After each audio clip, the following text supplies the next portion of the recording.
What's up, beautiful people? I'm Nathaniel Pearl. And I'm Sammy Sheva. And welcome to Curious Chimps Podcast, a show where we explore the infinite complexities of the human experience. We do not endorse anything illegal, so please, consult doctors, do your research, and for the love of all that is holy, be safe. All right, let's talk about drugs. Curious Chimps.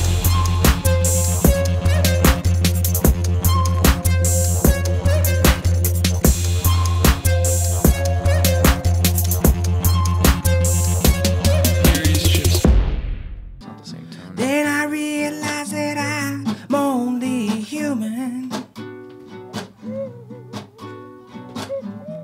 You're only human for so long. Why not do good instead of finding out who's right or wrong? I can see it in your eyes, you wanna cry. While my buddy Newly has nothing and he just smiles.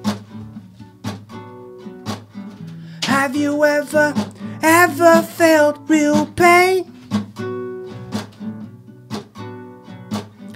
Kind of pain that would drop a 300-pound man. I've been judged. I was made to believe that I wasn't as equal as them. I've been hated and received all the judgments of those who think they never sin. I've been loved and I've seen what a broken soul can do to another human. You're only human for so long. You're only human for so long.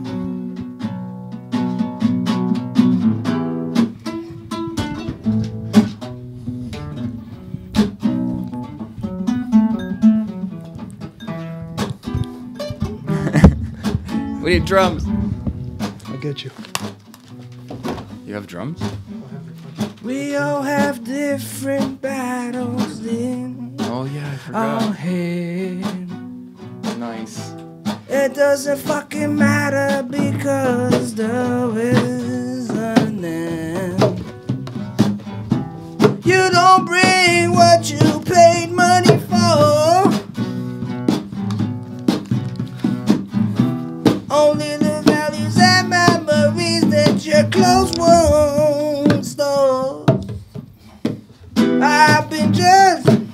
I was made to believe that I wasn't as equal as them. I've been hated and received all the judgments of those who think they never sin. I've been loved and have seen what a broken soul can do to another person. Human for so long. Yeah. Meow. Wow. It's a great song that you wrote You wrote it? out of nowhere, out of nothing. I wrote it in Nunavut, man. Out of when I was living there, I saw so much, like I was explaining last time, so much pain through it that I just smoked a bunch of weed and just that song came out. And I actually cried when I wrote it. When I write my songs, when I write songs that are like, I don't know, I feel it just, tears come out. And it's kind of a way that I've written my songs for the last like 6 years. Yeah.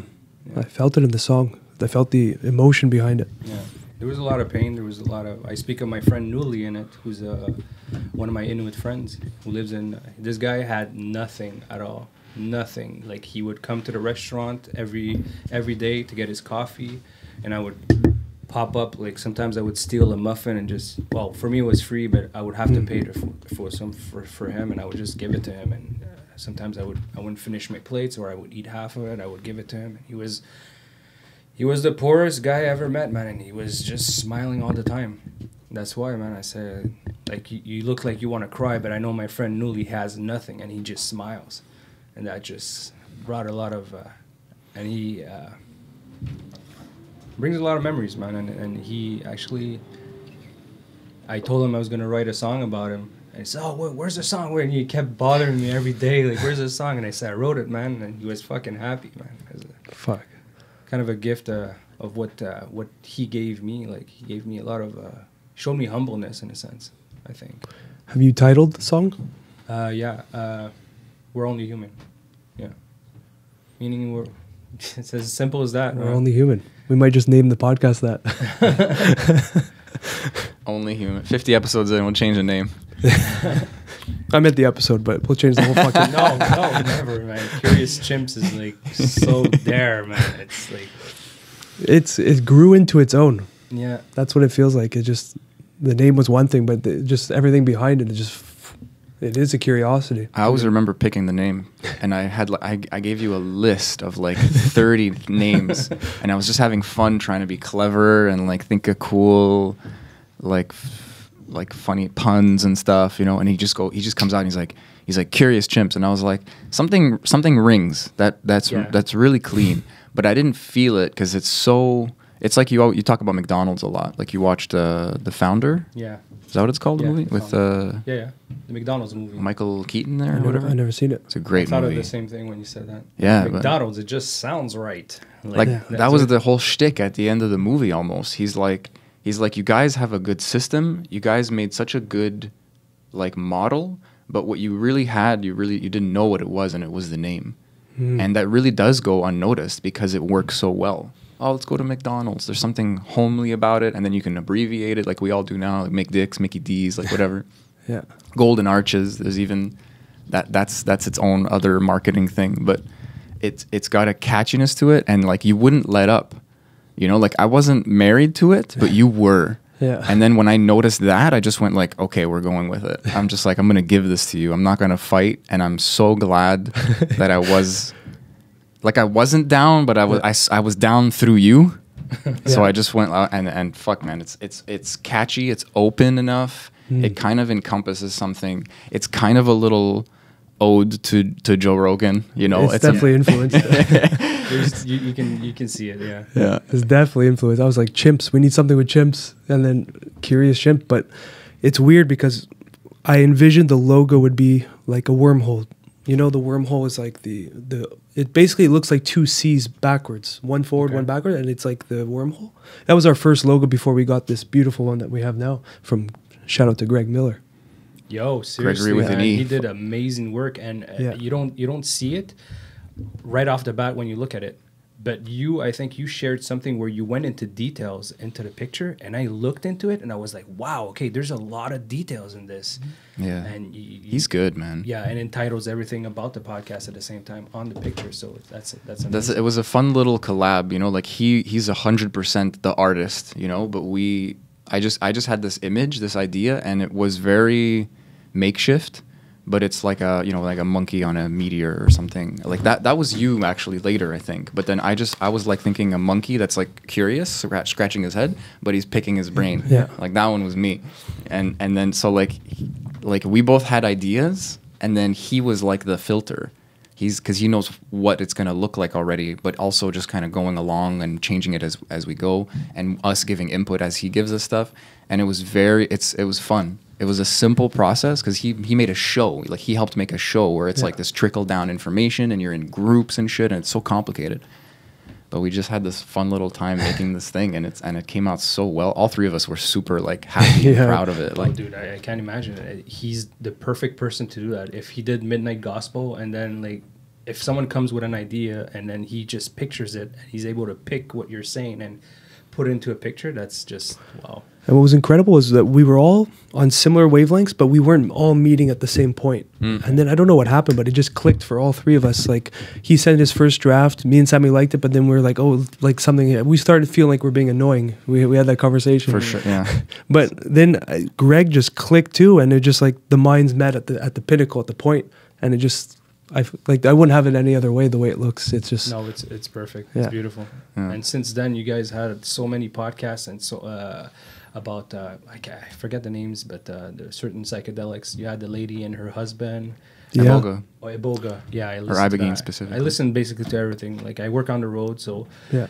I take my podcast every morning. I have 3 hours of podcast, whoever it is, if it's Mark Passio or you guys or Joe Rogan or Yeah. sometimes I listen to other stuff. But yeah, definitely have my 3 hours in the morning of podcast. And then at the end, I get just, my ears get tired of, I don't know, people talking. So I have to blast some music and towards the last moment of my day. So Yeah. You know, just to go back to that story where I thought the two C's. yeah. So that was in my mind when I was a kid. I told Greg Miller this. I used to draw 2 C's on paper. That was just what I kept drawing, C and C. And I would draw wormholes all over all my textbooks, elementary, high school, just drawing. Always the same thing. And it's like, now we have this, the 2 C's, the Curious Chimps. And I wonder if it's like I knew this was going to happen before it happened. Yeah, I was thinking about that. Maybe It's like I went back in my yeah. timeline and I'm like, oh, 2 C's. And then it's just like drawing it down. And it was just, who knows, fuck. but that's crazy. But I just always drew it. I had no idea what it was. I just inclined to keep drawing 2 C's, 2 C's, 2 C's. I used to draw triangles. Maybe that's like a form of. It's coming, man. Yeah, you know what I'm saying. It's going to reveal itself to you at one point. Well, maybe it's a DMT actually. I hit some DMT with my friend. Yeah. Yeah, Someone maybe in this Someone- room, maybe not. maybe not. I'm gonna make Take a that guess. shirt that just says allegedly, like says allegedly, and then again it says allegedly, but in air quotes. It's a good T-shirt. I'd buy it. I saw some sacred geometry Yes. when I did it, and I think I shared it with you, and I shared you a mandala. It looked like a mandala, it was a Islamic mandala, but that's really what I saw when the NNDMT hit me, and yeah, it was a weird experience, but it showed me the message I got, which is the main message, and I think that's what psychedelics are there for. It's to push you a message of you can obtain this by yourself without any drugs, without any psychedelics. You can do this by meditation if you focus enough, and you can go farther than what this can bring you. So Absolutely. that was a strong message to me. Yeah. And yeah. There's a funny meme that's like it's like, you know, like it's like you take ayahuasca, like it's just giving you like the instructions, and then it's like your ancestors, and it does like the colon, and then it shows the picture of like you in the center and like all the people like putting their hand on your shoulder kind of thing. Yeah. And then at the bottom it just says like stop doing Yeah, I drugs. saw that. It's like I can speak to my ancestors. They're like, dude, get your shit together. Like, you don't need any of this. Like, do stuff and then die with some dignity. Like, it's like, yeah, but I have like traumas and I'm trying to work through them. And it's like all complicated. They just put their hand on your shoulder. Like, dude, stop doing drugs. I forgot which episode it was, but you mentioned it was like I don't know who it was, but you're like your ancestors are all. I think it was during my story I told you about when I saw my ancestors behind me on LSD in the shape of a triangle, which was actually a spearhead, and I was the forefront out of everyone pushing me forward. Just like in The Last Airbender. I've never seen it. That's even better that you've never seen That's it. cool. But you made a good point where it's like you said something. It's like, yeah, they're like, it's you, man. You got this. Go. Everything you're doing is good. We're all here for you, man. And it was like that's a good way to look at it. It's like we have all these pains and traumas, but we're the one living it right now. Yeah. And whatever we do is they're pushing you. They're forward. backing you up. Yeah. Yeah, they got your back. Unless you're doing something fucking brutal. But Which is against natural law. Yeah. Anything Imagine like that. some asshole takes ayahuasca and he just sees all his ancestors going, come on, man. Is this what we fucking suffered for? Like you said, because it's all language encodes a lot of stuff, you know, and you said we're here for you. Yeah. They're literally here for you. Like it's fucked up to say, like, if it lights up your ego, you know, but they were literally there for you to be here now. All the stuff they did was for them and for you and for the people around them, but they're gone now and you're here now and you're here because of them. But like whatever you're here for, it is for them, literally. as much as it's for you, it's for them as well. And Because they were there for you. It's It's language kind of yeah, but is limited. we're the sum of them, man. We're literally everything we have on our body is because of them. You know, the hair color, the eye color, the way you think, it's all because of our ancestors, and it's just ingrained in us. And now we're just the next one to gain the experience. And then if you're there, you pass it on to the next generation. You know, Doing any piece of that consciously is so powerful. Yeah.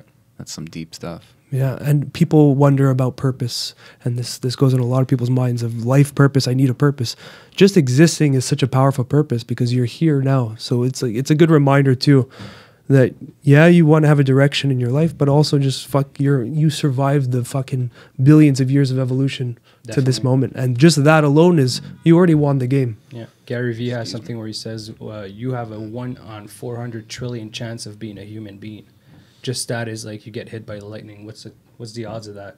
And you have more odds of being a human being just living. You could have been a plant, you could have been a dog, you could have been a cat, anything, but you're a human being. You have that consciousness, that power over.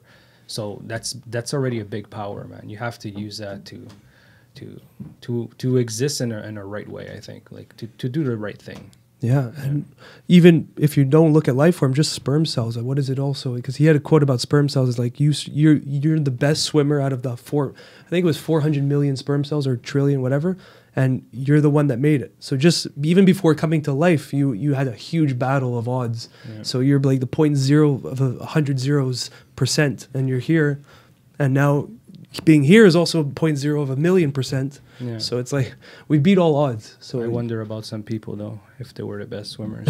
Well, I'm sure some people at the top, they just pull that person out and they got in. Exactly. Yeah. Crab sperm.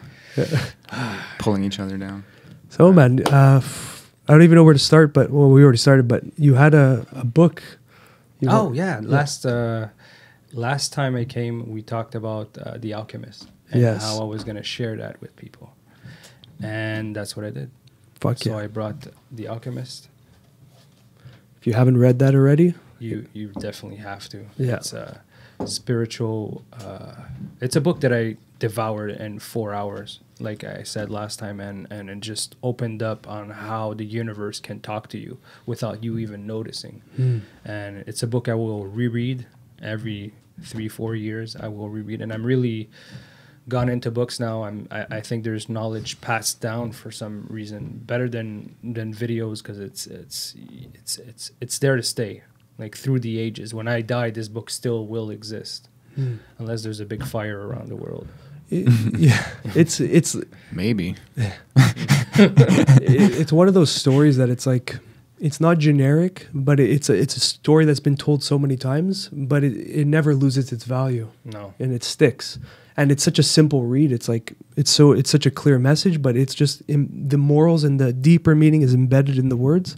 And you just read it. It's like an ego check in a sense. It's just like a nice reminder. It's like, oh shit, yeah. It says a lot about your purpose too, man. It gives you clarity about your purpose. In the book, this guy works for a shop, and he has his goal is to go to the desert. I think to find I don't remember, man. It's like a treasure or something. A treasure, yeah, that's right. The treasure that he dreamt about, right? Something like that. Yeah, exactly. And he goes through to get money. He works at a crystal shop, and he works. And this guy wants him to stay there because since he's there, he's been selling a lot more crystal. But at the end, he just like moves that to the side towards his goal and goes towards his goal, and that's powerful too. And in today's age, like most people don't know where they're going. What's their purpose? What am I doing here? That makes me feel like I got to reread the book, because first of all, it kind of laid flat for me because I read it a long time ago, and I've grown a lot since then. But just a little message like that, where he gave up a kind of superficial success because he had a bigger goal in mind, and how much that paid off. If you didn't have that bigger goal in mind, he would have stayed there. Yeah. And then that whole story, that whole adventure wouldn't have happened, and so much happened, you know. Yeah. It's like Johnny said, it's one of those books when you reread it, there's new insights and new reminders, because your path is that journey as well, you know? Yeah, I'm sure every book is like that a little bit, but The Alchemist is something that, I mean, I don't want to throw out a fallacious argument, but I'm tempted to say like a bunch of people like this. You know, it's like saying like, rice isn't bad because like fucking everybody in China likes it. Like all those people can't be wrong. Yeah. You know, this majority rules for anything is not always a good idea to lean on, but there's something there, you know? So if you read it with that mentality, then maybe you're hyping it too much. Maybe that's what happened to me. I really read it, and I was like, this is, you know, like if you read the raw material, like we were talking about ancestors before and stuff like that, and you start playing with like duality and it gets all confusing, and you're like, okay, like they're me and I'm them, and then it questions like, who am I? And then you have this kind of wobbly presence.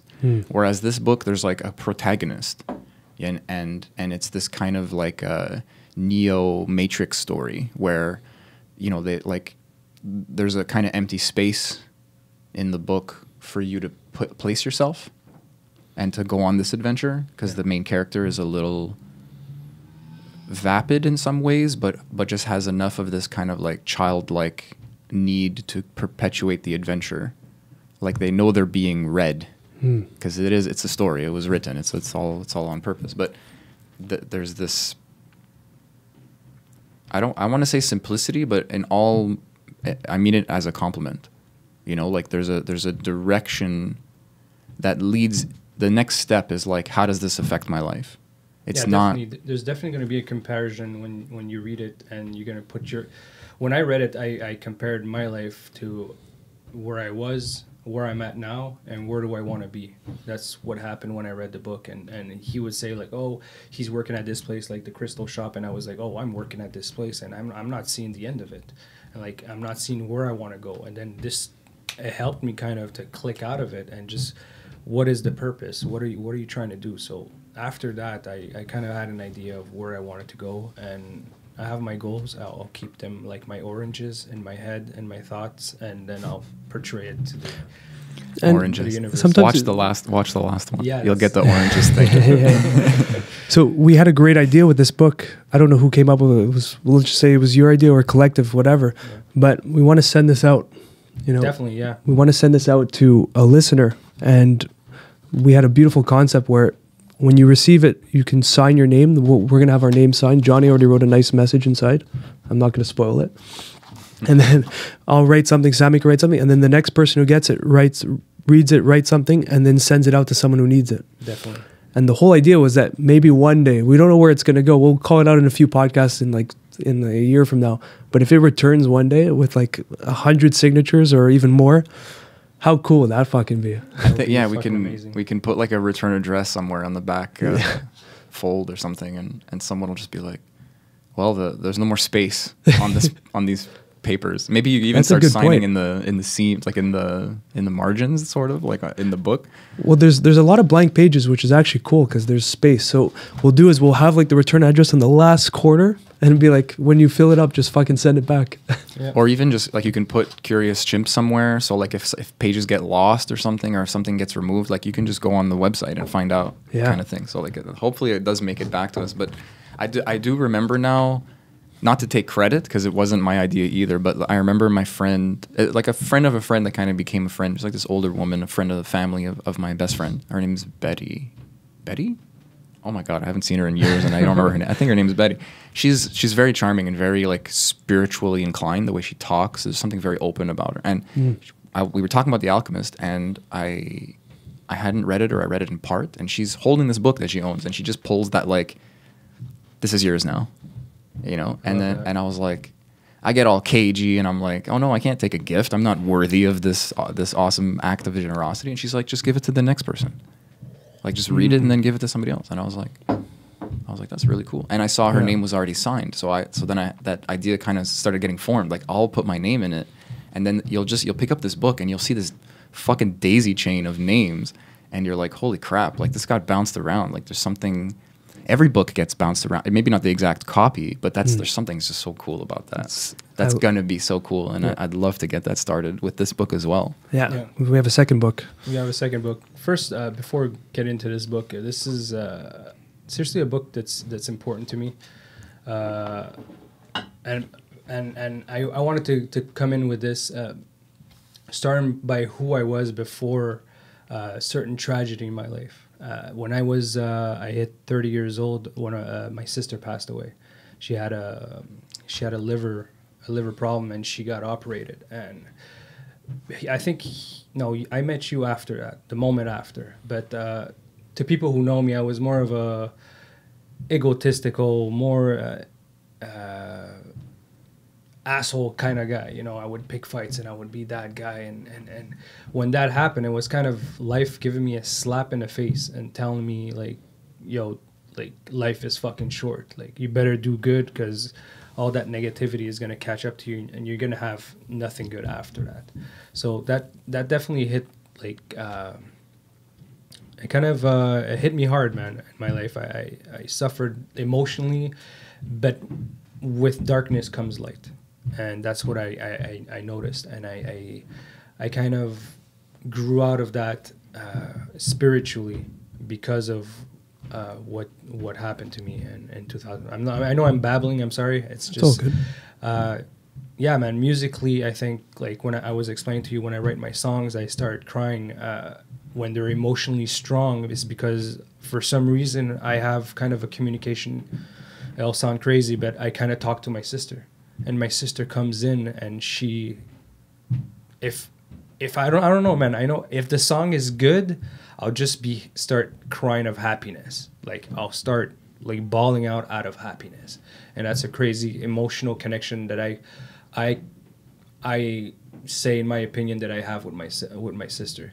And that's something that happened since 2014. So people go through grief in different ways. And my mom actually went through grief in her way, which I can't even imagine how I must have been. It must have been the hardest thing ever for a parent to lose a child. Like, I can't put myself, I can only put myself in the shoes of someone who lost a sister. And with that, I can definitely help out the next person. I had one of my neighbors, she lost her brother. And I was able to be there and explain to her. I'm more of a analytical guy, so I was able to be there and explain to her what the steps are going to be now, emotionally and spiritually, even then. Like, things like, oh, they're going to come through your dreams. You're gonna see, they're going to start talking to you in different ways, and these things happen to me. I mean, sometimes I still, like, not now, because my grief is kind of done. I've gone through my grief in a certain way where I dealt with it. I understand that there's peace after death. I understand that there's kind of you have to let go in a healthy way, and where was I going with this? Yeah, and basically, yeah, man, it's to explain. So my mom it's to explain the grief that people has, and my mom went through her grief for a long time. My dad is still going through it. He can't even read this book. Like, he thinks of my sister and starts crying. And my mom decided to write a book, which is called Awakening by Grief. And basically, it portrays my sister perfectly. Her energy, her way that she was, it portrays her beautifully, if I can add. And she explains how through darkness you find light, and that's through everything in life. You go through a certain dark path in your life, but at the end, the dark path, you will find the light at the end of the tunnel, and it's a beautiful thing. It's like, I don't know if I should say that.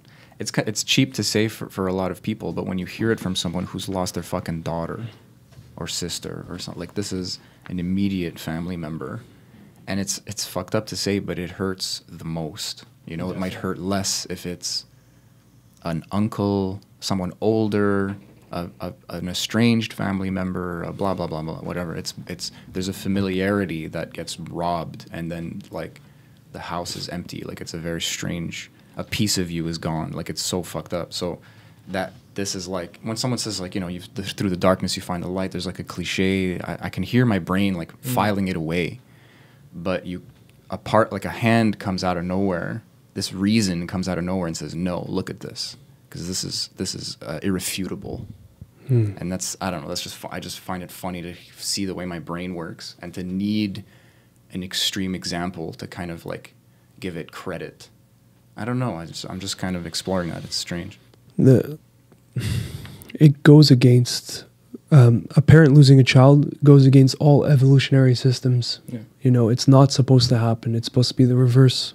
So when that kind of thing happens, I can't imagine the pain. I've seen the pain. I'll get into a story after I get this thought through, but it's not supposed to happen. And the fact that it happens, it is a test that is not really evolutionarily backed.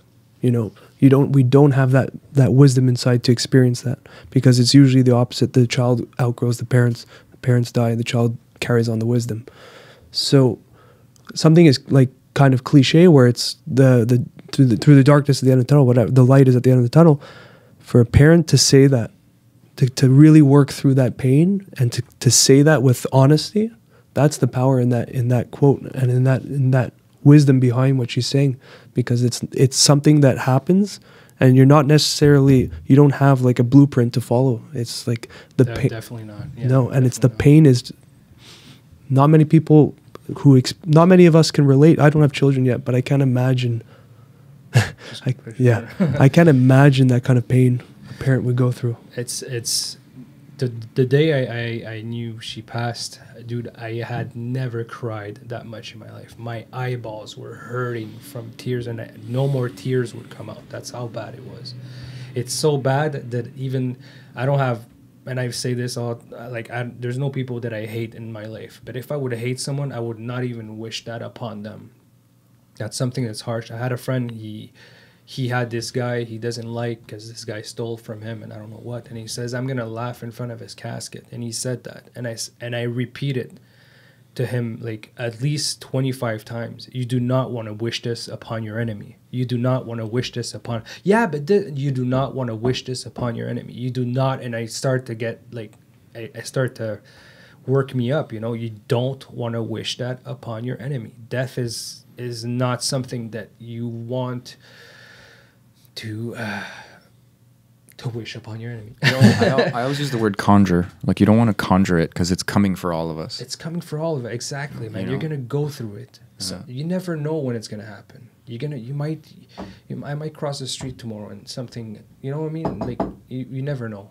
You never know. So to wish that, it's not the best thing. It's definitely you're in a dark place, or you don't mean it. Honestly, in an honest way, I think you just don't mean it. Like you weren't able to hold space for that guy going through those emotions. You weren't able to give him that moment at the beginning where you can acknowledge it and then process it, because you were going through your own thing. You were holding space for yourself, and you're just telling the guy like, dude, I can't let you have this one. No, you know, definitely. like you should just back out. Well, the truth is, you don't mean it. You know, as much as he's saying it, he doesn't truly mean it, because when that does happen, it's like all that anger will pass. It's like, fuck, you know, I wish something so concrete, and then it happens. There's no going back after that. That's the thing. When that happens, first of all, the pain is not to that person. That person has passed to another realm or whatever. So the pain is to their family, direct family around them. They're the ones suffering after that. So if you wish that upon someone, you're wishing pain upon so many people around him. Even if he was a bad person, even if he was an asshole, whatever, it doesn't matter. That pain is still like projected to other people. The thing is, when people pass, everything turns into, I'm not saying everybody, if that guy was a wife beater or whatever, for sure won't have the same thoughts. But in the case of my sister, like I'm her brother. I'm gonna have fights with her. I'm gonna be the asshole brother who's gonna fuck around with her, you know, and that's my job. I accepted that. Oh, I don't go like, oh, I should have been a better person to her. No, I was the person I am, and that's who I was, and that's because I needed to learn certain lessons from what happened. But that person, every memory turns to positive. Everything she did, even if it's negative, even if the fights we picked, I remember fights we picked and I laughed today. I said, oh, fuck, we're so stupid. Like, we're so stupid because it's time you won't see again. It's time you won't have with that person. It's very important to me. That's why I try to treat people around me very closely, and I try to treat them with, and that's something that people don't understand. I'm nicer to people today, and people don't understand that. They're, what you have that human ego that comes in. Oh, why is this guy being nice to me? Oh, he wants something. But behind my thought, there's no, I just want you to be happy. Because when I die, you're going to remember me because of that. You're going to remember me for the jokes I did, for the good stuff that I did, for the good actions that I did. And that people don't notice that because they take that for granted. People got their guard up, you know? Like, I see the way that you're nice. And personally, I love it, and I try to mimic it. Because it doesn't come naturally to me. Maybe because I didn't lose a sister or something like that. You know, that's a good thing in a way.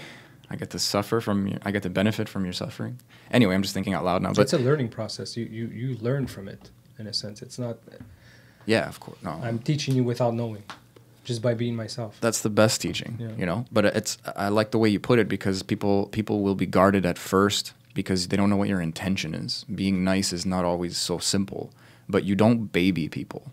You give them a respect, and that leads to a lot of different avenues. I think the respect is at the front of what you do, and that looks weird sometimes. Sometimes someone's idea of respect is just giving them what they want, and it's not respect. It's just like placating or giving into their complaining or whatever you want to call it. But wait, I noticed that you give yourself that same respect, and you just kind of have this little balancing act that maybe I take it for granted, but it does seem to come kind of naturally to you, because you just have some kind of like belief system or something that's guiding you in the front. And it works out because you give people space sometimes. You help people, you help strangers sometimes, you know, like you just have these quirky things, but they all, you can kind of draw a circle around it and it makes sense. And then if you talk about your sister and your mom and everything you went through, and then you can kind of tag it. You can almost understand it, almost. It's not something that I share usually. It's something that close people to my family know. You're close to me now. You're like one of my best friends. The other guys, I'm starting to know you, but dude, you fix my back. I mean, that counts for something. No, definitely, you're getting closer, and I mean, like these, and I think there's much to be learned, and to the actions we take, we should be nice to each other. That's why I wrote that song as well. Like, be like, who gives a fuck who's right or wrong? You're gonna pass away one day, and you're not gonna bring what you paid for, which is your Lamborghini. Or money doesn't count in this world. It's only gonna be memories. It's only gonna be these things that people are gonna keep in their heads. That's the last bit you get. Yeah, You know, when someone passes. it's the last gift you give. Yeah. You give and get. It's if you pass, the only thing that's left is not anything you've accumulated. It's only what you've done for others and what you're remembered for. You know, and that's it's easy to take that for granted because we're here now. We're living on our life. We don't expect the risk of death to happen like that, but it is as simple as that. It is. It's short. We're fragile. And it's important to live by that standard, that it is all coming to an end and you don't know when. And when you live with that always in your mind, and I don't know if I was telling you this or I was telling at the ceremony, whatever I plan now, I have a reference that this can end at any moment, and that's part of my planning, because it's so easy to put that aside, that your death is coming in when you're older, when you retire. But no, that's got to be embedded in everything you do, because otherwise you're going to take things so serious and then you're going to get blindsided.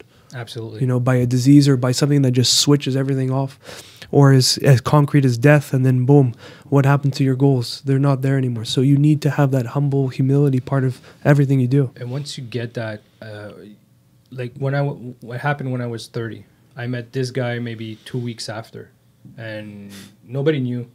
I think I said it to one, and the word spread, but nobody knew, and I was still the asshole that I was, because it takes time to like grow out of the person you were spiritually, and this just like opened up my eyes, and being thankful and all these things and helping out other people, it just opens you up to be, yes, a better person. No, I'm not perfect. My girlfriend can vouch for that.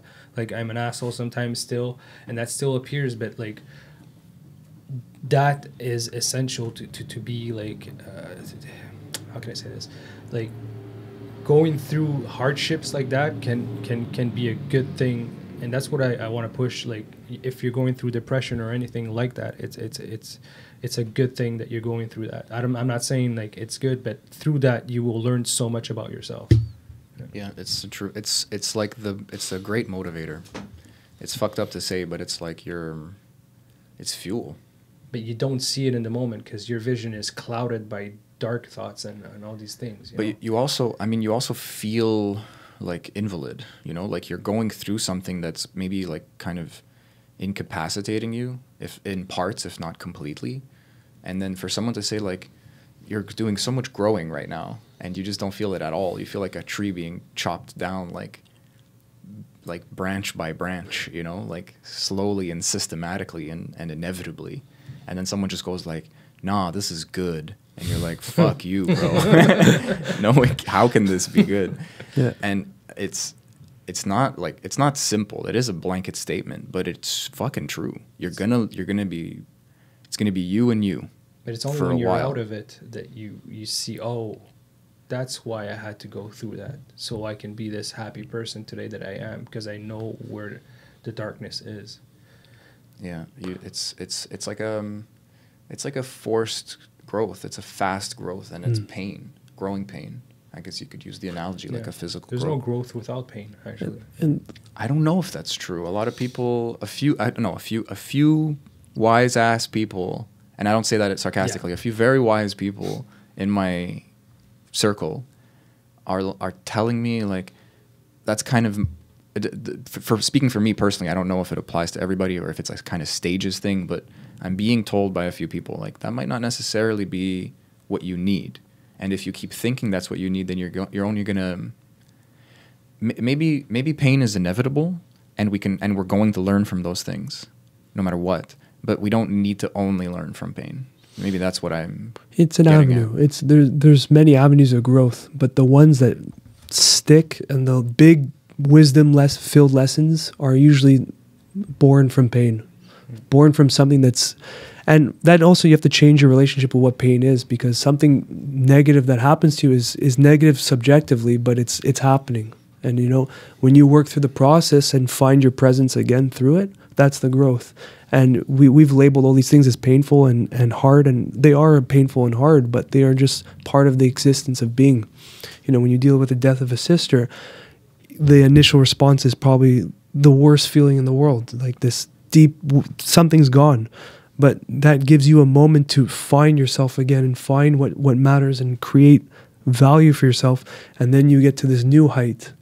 And that's just part of the journey. It's the wisdom behind it. So it's not necessarily you need to have bad experiences to get more wisdom and growth. It's just everything's happening all at once. And if you stay present with it and you work through it together with yourself, there's growth in everything you do. You know? I think most of us at first, I mean, tell me what you think, guys. I think most of us at first are going to need to suffer, and then you start getting a relationship with pain, and that could happen at any time in your life. You know, if there wasn't a lot of pain at the beginning, then you're not going to handle the coming pain as well, and that growth is going to happen. It's just dispersed evenly throughout your life, and then as time passes, you integrate that pain, and now you just are a kind of pain, or you have a kind of pain, and it's not a bad thing. It's a relation to reality. It's an acceptance, and you're going with the flow even more. It's like meditation, but in a very long-winded format, where you're literally, like you just said, like you lost your presence and you're finding it again, and that's like a rep. That's like meditation. You literally, but it's just this bigger, drawn out, off the mat, as they say, like in the yoga community, process, and it's fucking humbling and educational, and you're. I wish I had a better way of saying this. That's not like a artful kind of analogy, but your heart cracks open and it hurts like a bitch, but stuff gets in and out more easily now, and you're growing and exchanging with the world in a more honest way. In a sense, yes, but you always have the choice. I could have had the choice to be even madder at the world, and decide to be angry at the world and fuck you, God, and I could have said all these things, but which I did, I won't lie, in the beginning. But once I got through, it's like life showed me, no, it's a beautiful thing at the same time that you would live this sadness. It's a beautiful thing because there's more beautiful things to come, and life doesn't stop for you. Like I said it myself, like, why not me? I'm the fucked up child in my family, like. My sister was a nurse. She was like doing good. She was a teacher at university, like at McGill, and she had her things going. And I'm the fucked up son who's like still figuring out where am I going? And like I'm like, why not me? Why her? And I went through all these thoughts that people think, like stories that you see in the movies, like, oh fuck you, God, and like being angry and screaming. And I had to go through that, and once out, I realized, no, life is beautiful. My life still continues, and my life in this universe is to learn what did I learn from this? Where can I help other people with this pain? And that's what I did. I took this pain, and people who revolved around me, who lost someone, I can go up to them and tell them, listen, this is going to happen at the funeral. You're going to feel like this. You're going to go through this. So I'm able to help. But I could have taken the choice to go like, fuck you and be like a mean motherfucker and start selling heroin in the street, like, and I don't know, and fucking up people's lives. Like, no, I had more. What happened made me actually more conscious of pain that you can give to other people. So that's a plus. For my mom, I see that she became a much better person. Me and my mom just always butt heads. Like, we'd never get along. I lived under her house, like under her roof for like the first 30 years, and my sister always told me like, move out. And I was no, and I wasn't paying rent, so I was good. And finally that happened, and 5 months later I left home. I did my own shit. My mom and I started to get a better relationship, and that helped out. And today when we talk spirituality, she's really into energy, chakras, and that's why she wants to meet you so bad, because she knows you're one of my best friends. And she's like starting to learn about, and that's what she discovered through her grief. She discovered all these beautiful things that spiritual world has to give you, and she's working definitely on it, and she's posting videos as well. So yeah, it's not all sad and sad games. At the end of the day, it's something that you go through. Yes, it's painful, and yes, you want to see the end of it. You want to end your life. Sometimes it could be as deep as that, but there is a light at the end of the tunnel, and you have to at least have only that thought. If you only have that thought, even in the darkest moments of your life, you can get out of it. I can say this with some confidence. It's so comforting, even if you don't feel like you hear it, but like when you're in those moments of darkness, like, the tunnel analogy, like you got to walk through the dark for a long time. And so if you feel that way and someone says that's the point or the process, and it's more complicated, like you're always going to feel this way, but it's going to be more manageable, and you're going to see good and there's bad, and how you feel right now, you don't see the good. Like, you can kind of give all this context to like a roadmap, like you're describing, and it really does give you, just even in those moments, if you get an extra fucking breath or an extra second where you can gather yourself, whatever the fuck you can like put your foot on is just like invaluable. It's only the first step. First, you want to get out of it, and if you want to, there's like a couple of steps you can do. Just changing your environment is a massive thing that you can do to just like start seeing from different glasses. I met a friend yesterday, which I haven't seen actually in a couple of years, and I remember why I cut my links with him. And I told him directly, I cut my links with you because you're a negative person, and I'm getting away from negativity. I don't want to go there. I've been there. There's nothing nice for me there. I want to get out of there. And I told him directly, I'll be honest, dude, this is why I'm not talking to you. And he didn't take it bad. He was like, I know, man, I know. And you have to, and I told you have to change your environment. Change your environment, and when you will feel much better. That's the first step, I think, and I think, in my opinion, change your environment, and then from there, you start training your thoughts into something positive. Start thinking positively. Start thinking on what you want, your goals. You set up some goals, and you obtain it, even if they're not big goals. I'm reading David Goggins, by the way. That's why I'm talking about goals, but that's a big, major point. You got to get in on that. Yeah, It Can Hurt Me is a very, very good book. This guy goes through a lot of pain, but do we have it? We'll put it right here. Dude, we should just get him on. I just want to talk to him. I'll give him a call. Do it, please. Yeah, man. So definitely, goals are important, because once you obtain it, you feel so good. Like, that was me in guitar. After when she passed, I stayed home alone, smoked weed, and started playing guitar. And each time I would obtain that goal, that I wanted in my head, what I wanted to do, wow, I was so proud, and I start playing even more and more and more and more and more, and it just grew into me playing guitar today. I never saw that as your grieving process. It never clicked. Oh, music was definitely my grieving process. It Like helped you me just so much. turned your pain into Yeah. a beautiful skill. Yeah. It's crazy. And I say it all the time, but like I met you when you started playing guitar. Yeah. You know, like you fucked around already a Yeah, little yeah, bit, yeah. but like you got so much better in the time I've known you, and I stayed the same. You know, like I saw you put the time in, and it's behind closed doors, so there's still this kind of air of mystery where you just kind of pop out like like Goku from the hyperbolic time chamber, and you're just like a year better kind of thing after a couple of days. But I still kind of got to see the process, and in retrospect, to think that was really fueled by your sister's death, or in a way it was some kind of transmutation. You know, you were probably going to learn anyway, but you put yourself into it more. There's a lot more emotion that goes in. I'm able. That's something I was a cold rock. Like when you talked about emotion, I would not budge, like my face, like this, like you know what I mean.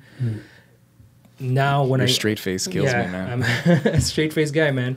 And when I play now, my emotion comes out and I can hear it through the guitar, and it's just something I love to do, and I'll continue to do it for the rest of my life. I'll teach you guys if you want. I give you class. I give you classes here and there. Just what you gave me last time, I already tried so many new things, new thought processes and patterns that I'm just trying to go for. Opens up the door, man. That's you it. I gave you the key, and you took the key, and you did the practice of opening up the door. You opened up the door, and this whole world of new ideas. That's what happened with me. Like I smoked weed, and each time I smoked weed and play guitar, oh shit, I learned this while I was high on weed. And then I said, okay, let's try it when you're not. And then that thought sticked into my head. And then when I was practicing not high, oh shit, I learned this, and ba ba ba ba ba, and that's it. So it's just this process of learning through little steps that is amazing.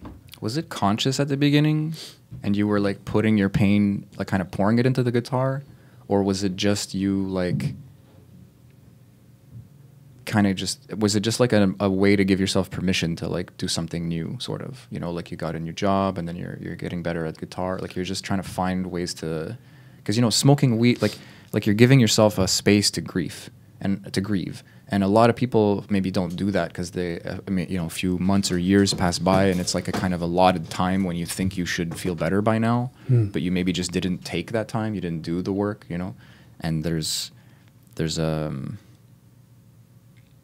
what's the word?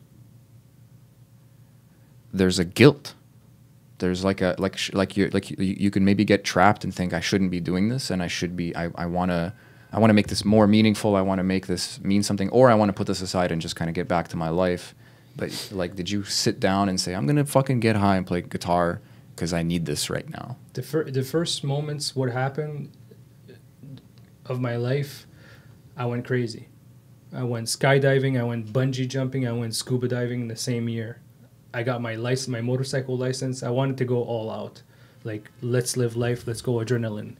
Let's live off this adrenaline. After that died down, in November, my girlfriend bought me a guitar, and she said, for my birthday, but I stayed there. It was just that Ibanez there. The orange one, I stayed there. And at some point she says, oh, I bought you a guitar and you don't even use it. And she just snagged at me, and I was like, that's true, let's pick it up. And I started playing. And while I was playing, I saw that I can give out these beautiful melodies out of it that touched me while I was playing. Oh, wow, okay, I could do this. And even if it was on one string or whatnot, that's what I was doing. Once she moved out, because that apartment was way too small. Long story, but she moved out in front at her mom's house, and I stayed there alone. And weed was always something I had a problem with, because I would always paranoid. So I would try to do it in a small dose and try to gauge myself. So therefore I started gauging myself and seeing, okay, what is weed bringing me? What is it telling me? What is it saying? And just it brought me these ideas where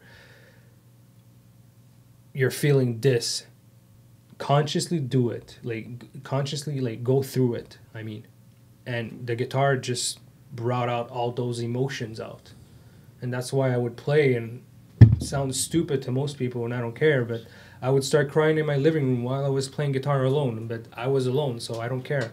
Like, it was a beautiful connection with my sister. And each time I would sing, like, because I have these songs where I would sing and I would say, like, I wish it was me, not you, some shit like that. Tears would come out, running out of my eyes, and where I couldn't see anything. And I was like, I don't know, I understood it like a message. A message, my sister telling me, no, man, don't think that way. You're in this life for a reason. And maybe I'm crazy, maybe it's my imagination, but I don't care. I took it as a message, and I took it as I understood this of life. Does it matter, really, if it's an imagination or if you're crazy or if it's actually happening? If the message is going through, it doesn't matter. That's what it is. That's what I figured. If it's a message going through, that's what you need to grasp on. Because there'll be a lot of people that will listen to this and maybe, oh yeah, he's just crazy. But there's real things that are coming from it. You know, there's actual music that's being played. There's actual emotions that's being felt. So I don't know if it really matters if we have to dissect what's actually happening in your mind. You know, what's coming out of it is very real, and people feel it. It's changing how you live, how you play, and what you're putting out in the world. Definitely. You know? Yeah. Yeah, we lose the plot fast. We just we put a science label on it. Oh, and definitely. And then that's a wall. How does that make sense? And for a lot of people, that wall ends there, and then they don't even listen to what you have to say because he's hearing fucking. He's one of those or something. Yeah. I think a lot of people are a little more open. It's changing for sure. A little more, but honestly, there's a quality of person as well. I would hope I'm meeting more and more people like this, where they're just gonna listen to you for real. And then they're going to hopefully catch that bigger message. They're not going to suddenly put this thing in front where it's like, oh, now we're talking about science. Like, this guy's pouring his heart out and talking about, like, the transmutation of pain and the betterment of his life after his sister died, you know? And then you're like, well, ghosts, you know? Like, that's not what...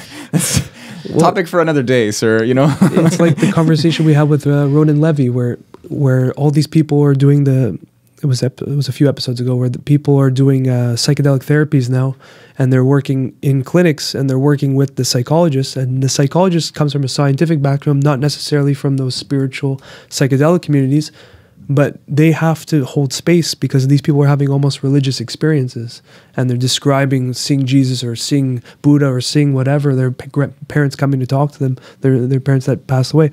And now this is forcing you to hold space and to put your scientific mind aside and say, what's actually happening here? What's the actual change happening in this person? And I think it's important what you're saying, because human beings, we tend to go proof, and whatever we can prove is real. But there's a certain aspect of human beings we don't understand still, even today. Like, there's certain things we don't get. People think, oh, you do drugs, oh, you're going crazy, your brain is telling you this. No, there's a certain attachment to the universe that you can get in a certain way that science, I think, might not even be able to prove. Not because they're not there yet. We're not there yet. They say we have a soul. Some say we don't. I mean, who knows? What's interesting too is now in the community, the simulation theory is starting to grow into it. But that, if you really look at it, it's just another form of describing the afterlife and the spiritual, those realms. It has scientific wording and backing and more evidence in that field, but it's the same story, just told differently. That's true. Know. So, but we're seeing now there is a collide between science and the metaphysics and spirituality. They're kind of hitting. They're completely different ways of going about it, but they are crossing over in that graph. Yeah, I think they're bumping up against each other because the goal is helping each other. The real goal is underlining everything, and it is this, like, what is of use? You know, the proof's in the pudding. You know, the pudding is us. So if you can't necessarily understand or co-opt or bottle the spiritual experience, you can at least have like a medical or like psychological protocol where you can at least give it space and at most interact with it and dissect it a little bit, challenge it if need be, if it's not serving you, and kind of expand on it and let it have its context for the individual, but then maybe finding the intention. You know, like you talked about intention before, and we just like all blasted off with Rappe before, and allegedly. Allegedly. Oh, There's that- nothing that- illegal that about was that one. totally legal. Still allegedly. You don't know what we're up to, you motherfuckers. Don't try. We're not even really here. It's all fucking deep fakes. Yeah, It's shit. just three dogs sitting around a table. That's a good point, because even the story we spoke about, the podcast of the husband and wife that serve Ibogaine, they had a Navy SEAL come on, and he, under his experience, he saw the people he's killed.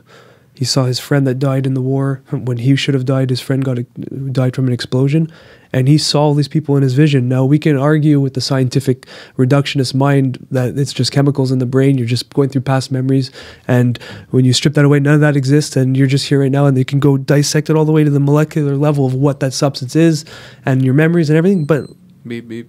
from that guy's experience, he saw those people. He spoke to his friend. His friend told him to continue on with life, to stop holding on to me. He saw the people he killed. Some were actually younger children that he unfortunately had to kill from whatever happened in there. War is chaos. And they all told him to go forward, man. And they were applauding him and hugging him. Like, whatever the fuck you want to do to describe that from the observer point of view and try to dissect it, it was as real as it is to us. As this moment was it for him. And it changed his fucking life, and it helped him work through his PTSD. And if you look at that just from this fucking super reductionist mind, you're dismissing so much of what happened in this guy's life, that it's real. His whole life changed from that moment.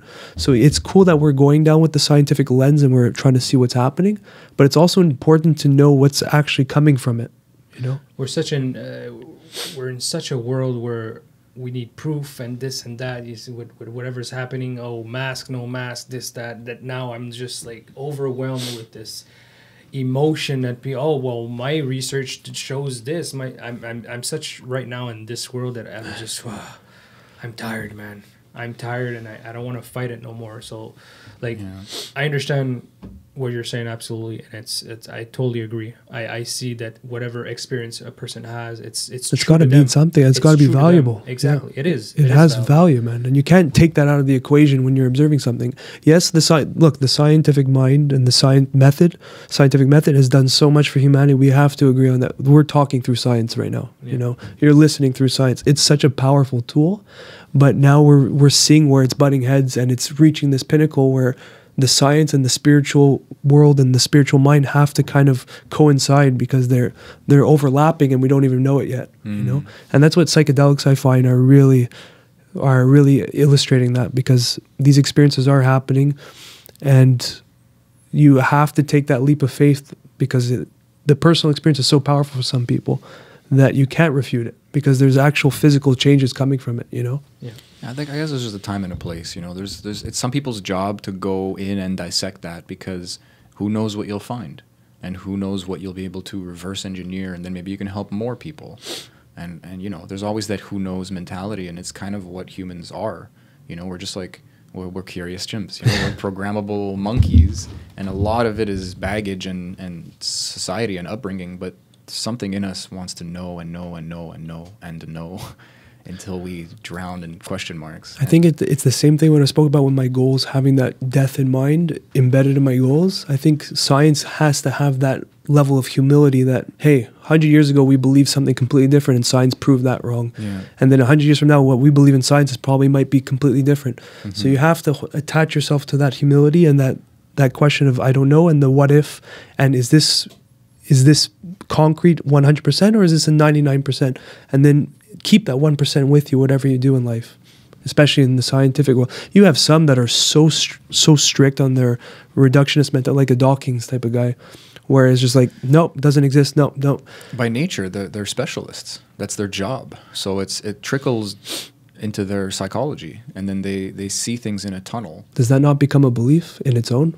I think it can be. I think I like using the word scientism, because science is a process, and it's a pretty flawless process. There's a lot of flaws, but it's taken into consideration, and then there's a lack of certainty that is accepted, or a level of certainty that is acceptable to then bleed into experimentation and creation and development and all these things.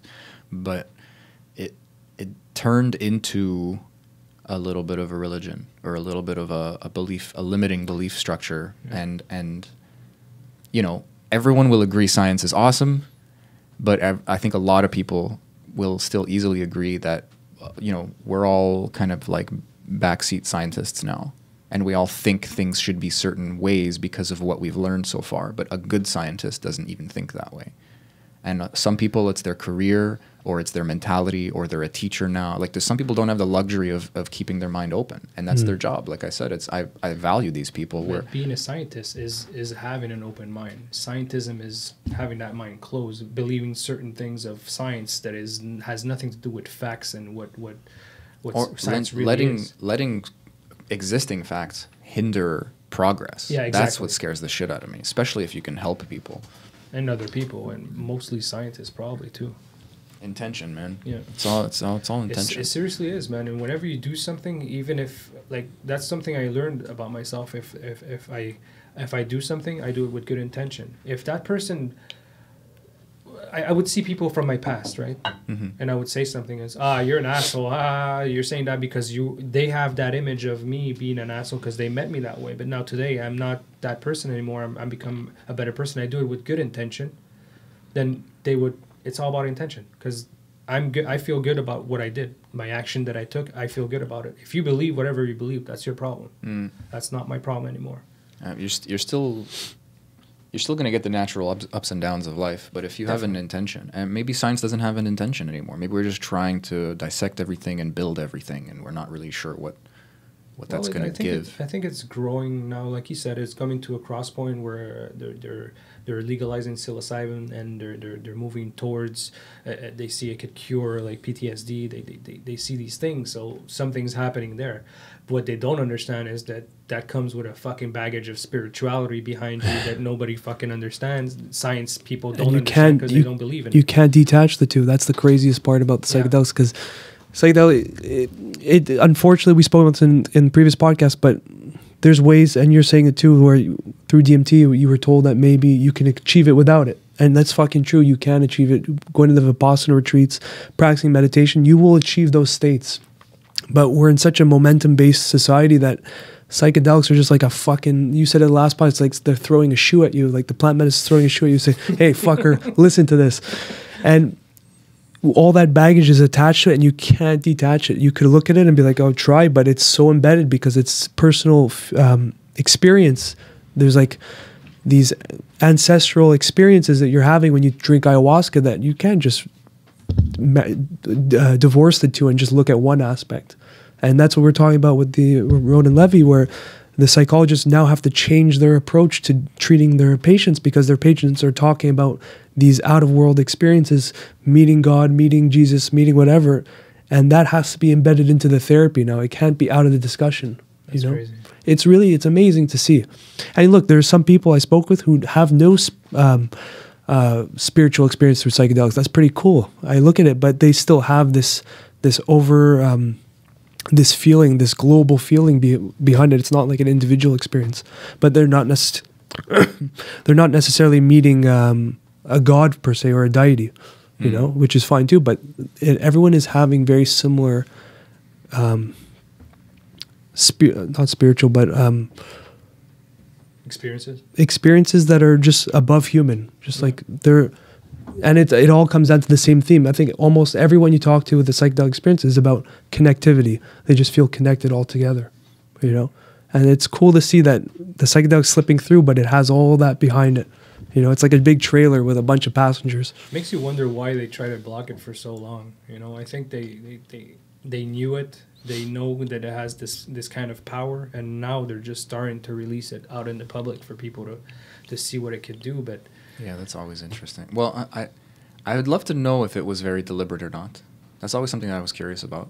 You know, like, is it like in that intro to Pineapple Express, when that dude is like Nixon? It's like Bill Hader, and they're in like the bunker that they end the movie in. And they're testing weed to see, so this army guy is smoking weed. He's laughing. And he's like a normal army dude, you know, and then he gets high and he just starts fucking like playing like music in his head. That was a great telling scene. the guy to go fuck himself. Yeah. And the guy's like, illegal! It's like, it frees your mind, it's bad. So then all the other stuff that frees your mind needs to kind of get wrapped up in the same. But look at what it was. What did that do? It challenged authority. Okay. He wasn't Yeah. listening to authorities. So it's so easy to put a break on it. Schedule one, you can't do this stuff. But fuck, it's gonna people. When we see lines, we cross them. That's the way we are. That's how we got to this point Truth is in gonna life. come out at some The point. truth will come. You can only delay it as much. You're like, it's like a bike going downhill. You can put the brakes on, but years past, those brakes are gonna get thinner and thinner, and then the bike's fucking going. And that's what's happening right now. They put a halt on it, but it's fucking reviving. Even And weed, it's funny how they just came out. Okay, now it's legal. We can smoke weed in the street. Okay, you're not realizing that weed is like a mind opener. It's kind of a psychedelic itself. In some sense, it's a light. I call it a light psychedelic, where it tells you truths in your face, and you don't like it. And when you don't like it and you don't feel good about yourself, then you'll go paranoid. So it lasts a lot less time as well, but it's kind of a psychedelic, I find. for sure. Yeah. But you know what's interesting is that they put the halt on it. What happens? It crossed over with science. Yeah. The backing behind science helped it grow, and now you can't stop because now we have literature behind it, we have experience behind it, we have evidence behind it, and now it's fucking flying together. I've been saying this so long about weed, like, oh, weed is good for the body. Weed, science comes in, it's legal. Boom, who gets some weed? My grandmother. There you She go. gets that joint bomb, like, for her arthritis, and so, oh my God, buy me this joint bomb for my arthritis. Then I get her that joint bomb. She talks to my cousin, who's a Mormon, who's not at all into fucking drugs, and she's like, oh, can you get me some? And get me a bud or two as well. And I'm like, all right. I'm just like weed guy And now. then they're like, I need a sativa, I need an indica, they My all dad these is- fucking yeah. terms. My Joint dad pain too. is one thing, but it's like, hey, let's get blasted on Saturday. Or But you something. see what's It's like, happening? We're just seeing the first, because we're in the momentum right now, so it's hard to see it. But science and the plant medicines are colliding over and over again, but with evidence. And once in this system we play, we're evidence-based society, you can't refute it. The truth will surface. Whether it's always. now or 100 years, it's popping up and you can't Like you stop said, it. it's a bubble, man. And it's always going to be pushed back up. Yeah, and it's an unbreakable bubble because it's the fucking truth bubble. So there's so much evidence coming in, and once you have that evidence, you can push it down, but eventually it's going to explode in front of you. So it's kind of cool, you know. It boggles my mind that a few people can make a decision that affects our ability to experience things in these fundamental ways, like human psychology, spirituality, our like interpersonal relationships are She's just making her bed. she digging for gold. Our culture, like everything that could have been influenced and grown and achieved and learned has been paused for 50 years or something because some people just said like, no, this is bad for you, and they had no way of knowing because the science wasn't out there. And I mean, when I put it that way now, obviously it was stopped because it's mind altering. And if you're in a paradigm that is tricking you, that is hypnotizing you, that is making you just do your day-to-day life, and that's what's needed from this particular society, then whatever you take, be it rapé or weed or fucking DMT or salvia, it's going to shift your perspective. All of these things are going to shift your perspective in different ways. And that, in essence, is going to allow you the space, maybe even force you to challenge your norm, to just feel tripped up and to see things as new. And then when you see, I can think of a million examples. I'm like stumbling now. When you see like, I don't know, like psychedelics becoming legal or Uber or coronavirus, or like you just suddenly these things look a little different. Everything looks a little different. You get a different pair of glasses to look at them, in a sense. Yeah, or like cleaner glasses. Yeah. I don't know, maybe that's a boast, maybe that's a claim, and that's not necessarily true, but I feel like you lose stuff that stop you from seeing the bigger picture. It's not just that you see differently. And this is maybe measurable. This is maybe something I can talk about it and then show that I am more like +3 in some personality aspect or something. I don't know. I do know, though, because I've experienced it. So when someone says, like, oh, you just took a drug, like you said earlier, like you take DMT, like you're influencing your mind. And then someone on the outside sees you come out of that and suddenly, like, believe in God or whatever you want to, slap a quick label on it. Then that can be, like, you feel like you're in some Stepford Wife world or some, like, I don't know, I'm trying to think of another movie, but like this cult vibe where like they're indoctrinated suddenly and in a quick and scary way. You know, like you just drank some magic potion and now you're one of them. And it's like, one of what? You know, like you're right. But like, you know, like when I went to Vipassana, I was telling it to my friends. And I was at a friend's place and his parents were there. And the mom was like, this sounds like a cult. And I just went like, yep. You know, it does. You know, I had the same experience. I told my friends I was going, and this one girl, she was there. She's like, "Oh, I had a friend that went there. Oh, don't do it." I'm like, "Why?" And she's like, "Oh, he changed he dropped all, like, he doesn't talk to any of us anymore, and he's just doing he's like walking barefoot, and he's like super in tune with like nature and everything." And I'm like, I'll go twice. I'm like, that sounds fucking amazing. I started laughing, like, what's wrong with that? And then she scratched that. She's like, it's just weird.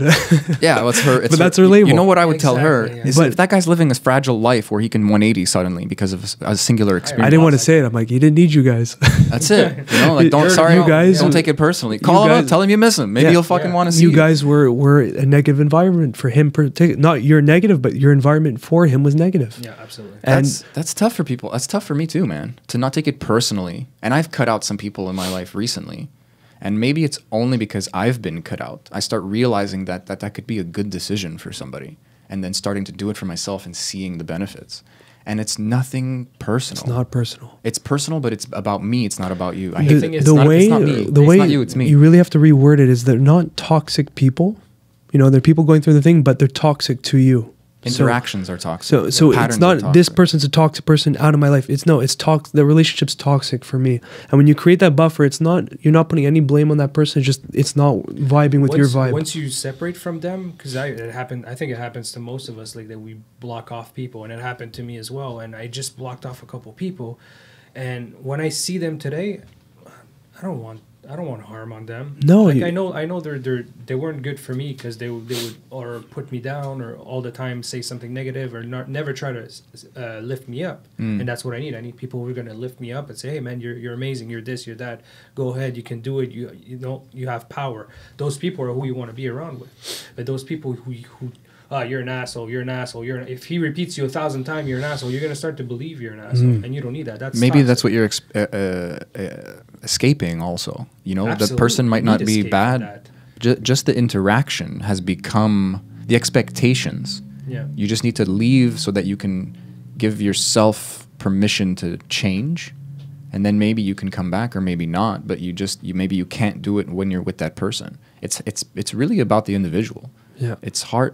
We almost need like a safe word. You know, you just say like fakakta and they're like, "Oh, okay, I get it." Like you can't see me anymore because of your personal health. It has nothing to do with me. It's more about our interaction. Maybe it's something to do with me, but that's my problem and I'll look into it now. People but you're take it taking care of personal, yourself. But when you have those sensations It's with hard not someone to. though, when you have those sensations with someone that like it's feeling like a toxic relationship, it's from years of growth into that toxic direction. So sometimes just dissecting it is so difficult because you don't know where to start, and there's years between you two that have fueled this path that you're both on. Yeah, so so separating is the first step to separate, see how you function, heal what needs to be healed, and then see if you can get back to that state of harmony again with that person. Probably not. Usually From not. my experience, not. Usually not. I think that if you get to that point and then you need to change, if it's going to be really difficult, like you're saying, to get into that web and to try to undo stuff, but half of that is them.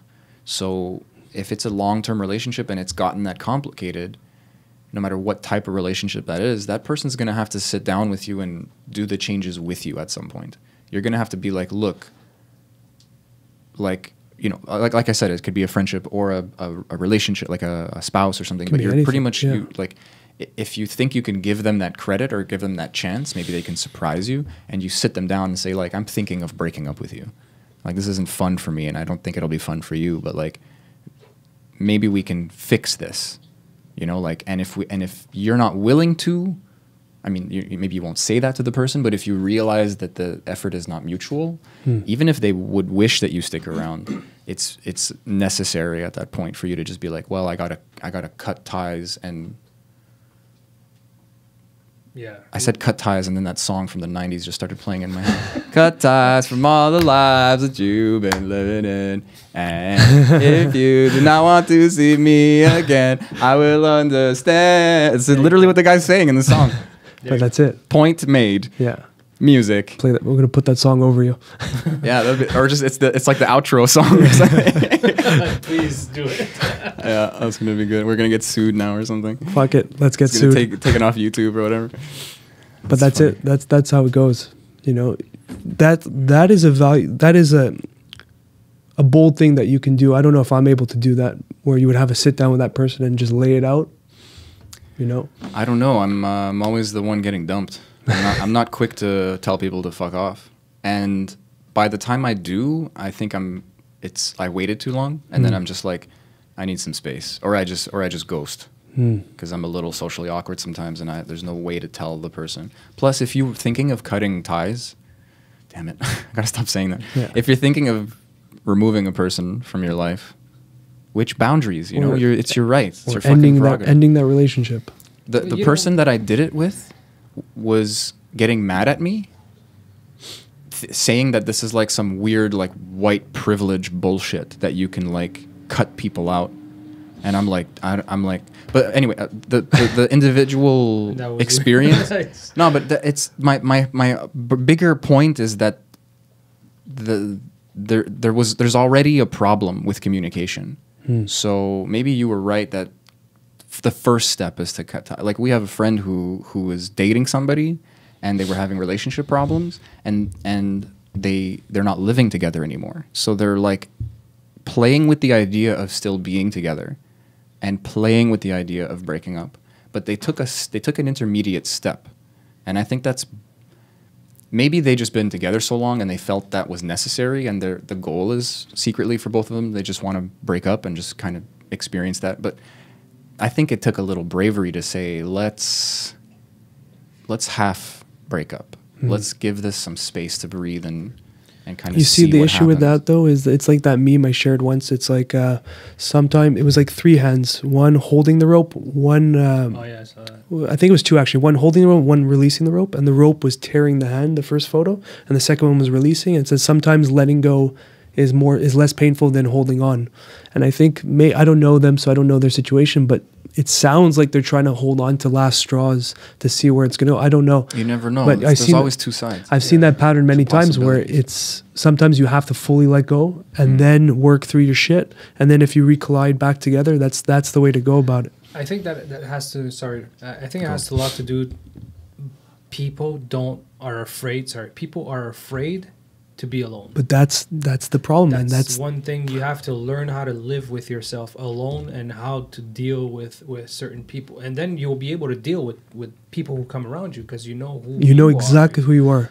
I had that last year. I had a bad breakup, and I you kind of remember that I was going through, like, we opened the relationship, we were trying things. It ended up being super painful for me because my partner's at the time, her intention maybe wasn't as pure as mine was. I was actually very interested in the subject, and I realized I was giving so much of myself to try to fill her cup, and I was emptying my cup without even realizing it. And then it just broke up, and I'm like, fuck, you know, like I didn't know who the fuck I was anymore. I was just like in this spiral, and I was a little bit sad about the breakup, but the main pain was that I lost any idea of who I was. So I booked a trip to Thailand. 1 month later, I fucked off. I went to Thailand for a month. I had no end date. You know, I just went. I booked the trip, no return date.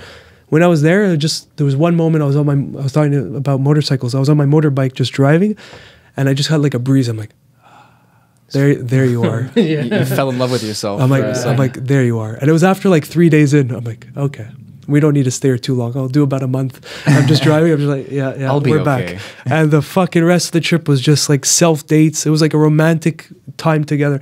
And that's excellent. That was one of my memories. Another memory was I was on the beach walking. I was listening to one of my playlists on Spotify. My client gave me this playlist. I played it for you or someone. It was called Coffee House. It's just like, yeah. I usually play for massage. We didn't put music, but usually I put it for massage. And it's just like people on the guitar, indie music, just like fucking probably like 432 hertz, whatever, just chilling, you know? And I was walking on the beach and the sun was setting and the ocean got pulled back like a kilometer. So there's just sand for a walk. And I'm just walking and I just start crying to one song. I'm just tearing up and I'm like, fuck.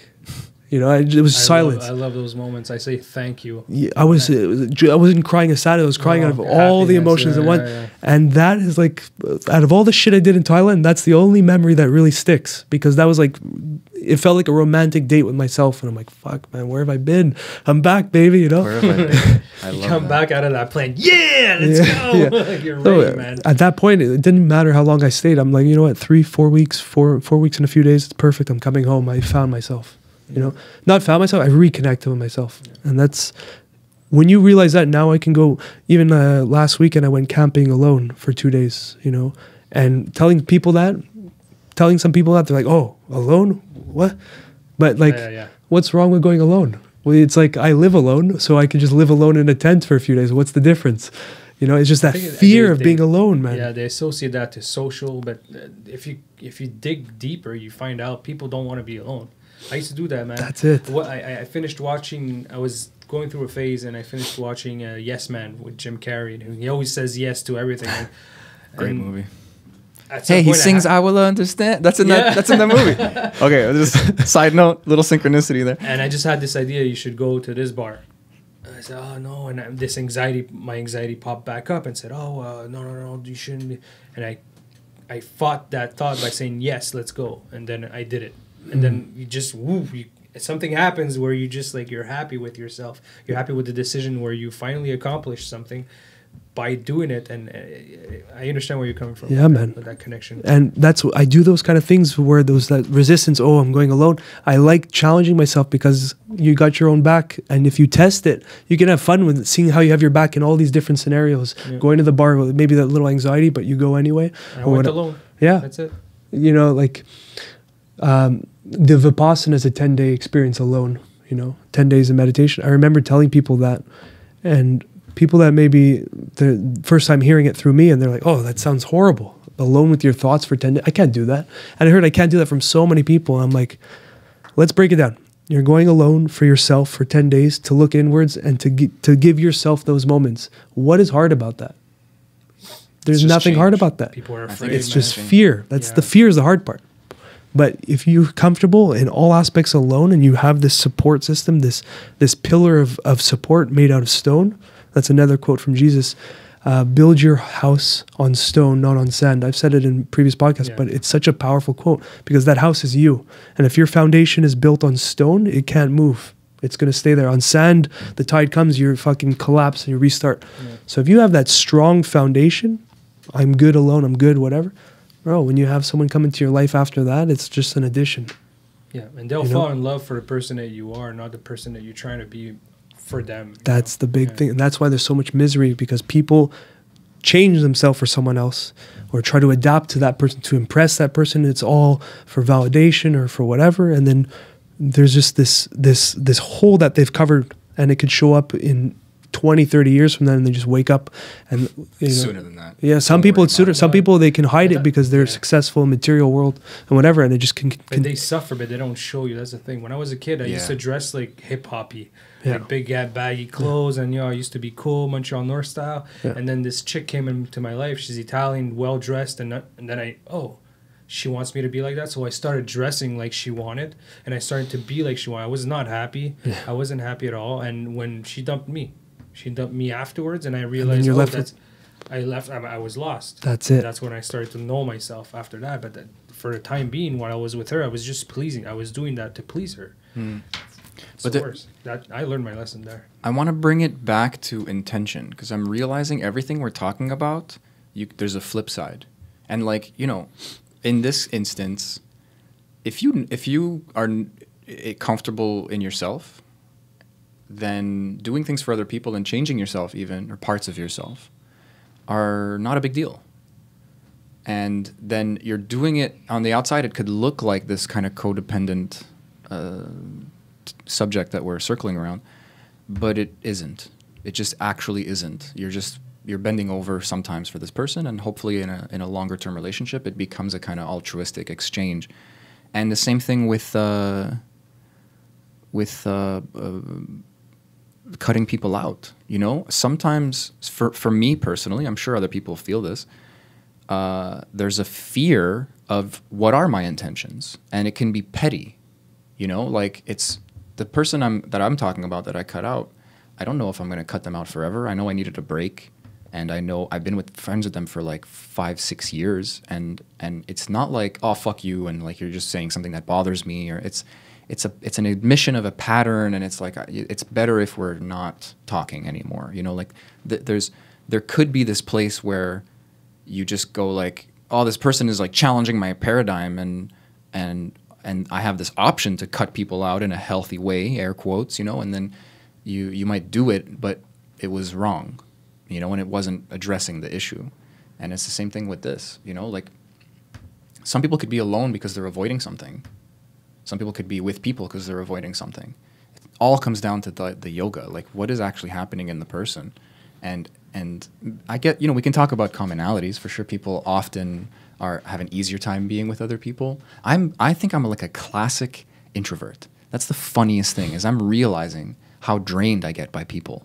And the last few months I've had a lot of space to be alone, even though I live at home and I have like family. But to give, like, I really haven't given myself that space. So there's an extra layer of complexity here, even, because I actually work better alone, but have never given myself that chance and actually prefer to be with people or work with people. So it gets really muddy. And you're like, oh, okay, like, what are my intentions? I have to check. I can't just think of, like, we talked about it before. Like, goals are useful, but the goal is like a concrete thing that you can put and you can chase, and that can be very useful as well. But again, intention is really important in all of these. Intention's the driver. Yeah. You know, and what comes before intention is presence. Okay, so that month of being with yourself, that presence, that, oh fuck, yeah, I feel myself. And now the intentions can start forming in because you're aware of this moment, you know. And now you can live your whole life from that present moment, so you know what presence feels like. It's like when the rapé, it gives you that little moment of presence. And now you can dictate decisions based off of intention of, why am I doing this? Why am I doing this? What's the reason behind this? And that's where you'll live a fulfilled life, where it's now everything you're doing is based off of that present moment with the intention stemming from it, you know. And it could be as simple as this person is cutting this person out. It's not jiving anymore. The energies are not matching. So there's that can be as much as the intention that needed for that, you know. I had people I cut off, and today I still talk to them. I still see them, and I realized this person changed. Maybe something happened in his life. I know he had a kid, and his life changed completely. And when I sat down, knowing me as an analytical guy, I sat down and analyzed him to see if it was bad vibes or not, or he was trying to be fake or something like that. And I realized, no, man, this guy's like, he's a good, genuine person, and something happened where he changed. Like, he's not the asshole he was. So I gave him a chance. Some people, I don't want to give them that chance until like they do what they have to do to approach me, which is or apologize or recognize a certain amount of responsibility in their actions. Like, and that's who I am as a person. Like, I'll tell you I'm wrong, but I expect you to do the same when you are. And sometimes it never happens, and that's the case. And I accept it. I accept the faith of it. I accept what it teaches me. I accept what it's bringing me, and that's how we have to see it, I think. Yeah. No codependence. No, exactly. Just no thoughts of it, because if you hold a thought, you're holding it. It's like holding a hot coal in your hand. It's like anger. And it weighs you down. It weighs you down. It drains you. I don't want that. Yeah. No, I forgive. I've seen people in the street which I've done harm to, and I went up to them and I apologized, just for my release of that negativity that it had, that guiltiness. Like, even if it was like, if it doesn't, I don't know if it helps them or not, but for me it was like, listen, I really genuinely apologize. I'm sorry I acted this way when I was this. I was an idiot. I was a kid. I wasn't at the right place at the right time in my mind, and I apologize. And that person, well, okay, thanks. And that's it. I would leave it, and this person would rewrite to me afterwards, thanks a lot. It really helped me out that you, like, or not, or, and you know what? That's their issue. I did my part. I came forward and give you my 50%. Yeah, I used to use the analogy like when people say the ball is in your court. You know, I used to use it almost like as a way of shifting blame. Like, I did my part, now you have to hit the ball back to me. Yeah. So it's like I can relax. And that was maybe a little disingenuous, but it's like to really give the person the ball and to be like, are we playing or not? You know, like I'm gonna suggest. I mean, if you go with the analogy of the game, like they don't have to serve back to you. You're walking away already. Exactly. It's more like maybe food is a better analogy because they take the ball and they take it in sort of, and then maybe they'll make you food and give you the, I don't know, I'm mixing analogies now. Just but hungry now. I am a little hungry, but it's But interesting. it comes with intention too. What's your intention? Is it to like look good? People in front of that please? person? Because that Yeah, could be, people please. Is it because that could be, if the intention's ill, that could be manipulative. Absolutely. You know, but if and, you're going and there, manipulated, manipulated, you're in a yeah. fear state, and then people start manipulating each other without even knowing it. They're Yeah. both in a fear state, and that's codependent. Like you're tugging at each other and kind of playing with your insecurities. But if you and say it you with get good trapped. intention, that's it. It's released. It's out And there. that's It's it. released, and you And nothing that person comes of can it. Say whatever it wants. Okay, thank you for the message back. If it's positive, if it's negative, oh, I don't care. And if nothing comes out of it, so Exactly. be So it. It's there was no expectations you've attached to it. accepted. Yeah, growing up, I was a piece of shit kid. You know, Piece of I was shit bad. crew, man. Yeah, I was bad. I used to. Who wasn't, eh? I used to get in trouble with the police, fighting, all this crazy shit. And people who know me from back then till now, they kind of don't recognize. They're like, what happened to you? Like as if it was a one-day switch. But it's a journey. You know, it's just sometimes like that thing you were saying with the guitar where you just pop in and it's been a year, but it feels like it happened overnight with his playing. But there was people I did wrong when I was younger, and as I started going on my path of self-realization and healing what needed to be healed and observing what's all those mechanisms, there's people I send messages to on Facebook, on Instagram, in person. I just like, hey man, or hey you, whatever. So I'm sorry for what I did back then, back in 2009 or 2008. I said something to you or I hit you. I'm really, really sorry about that.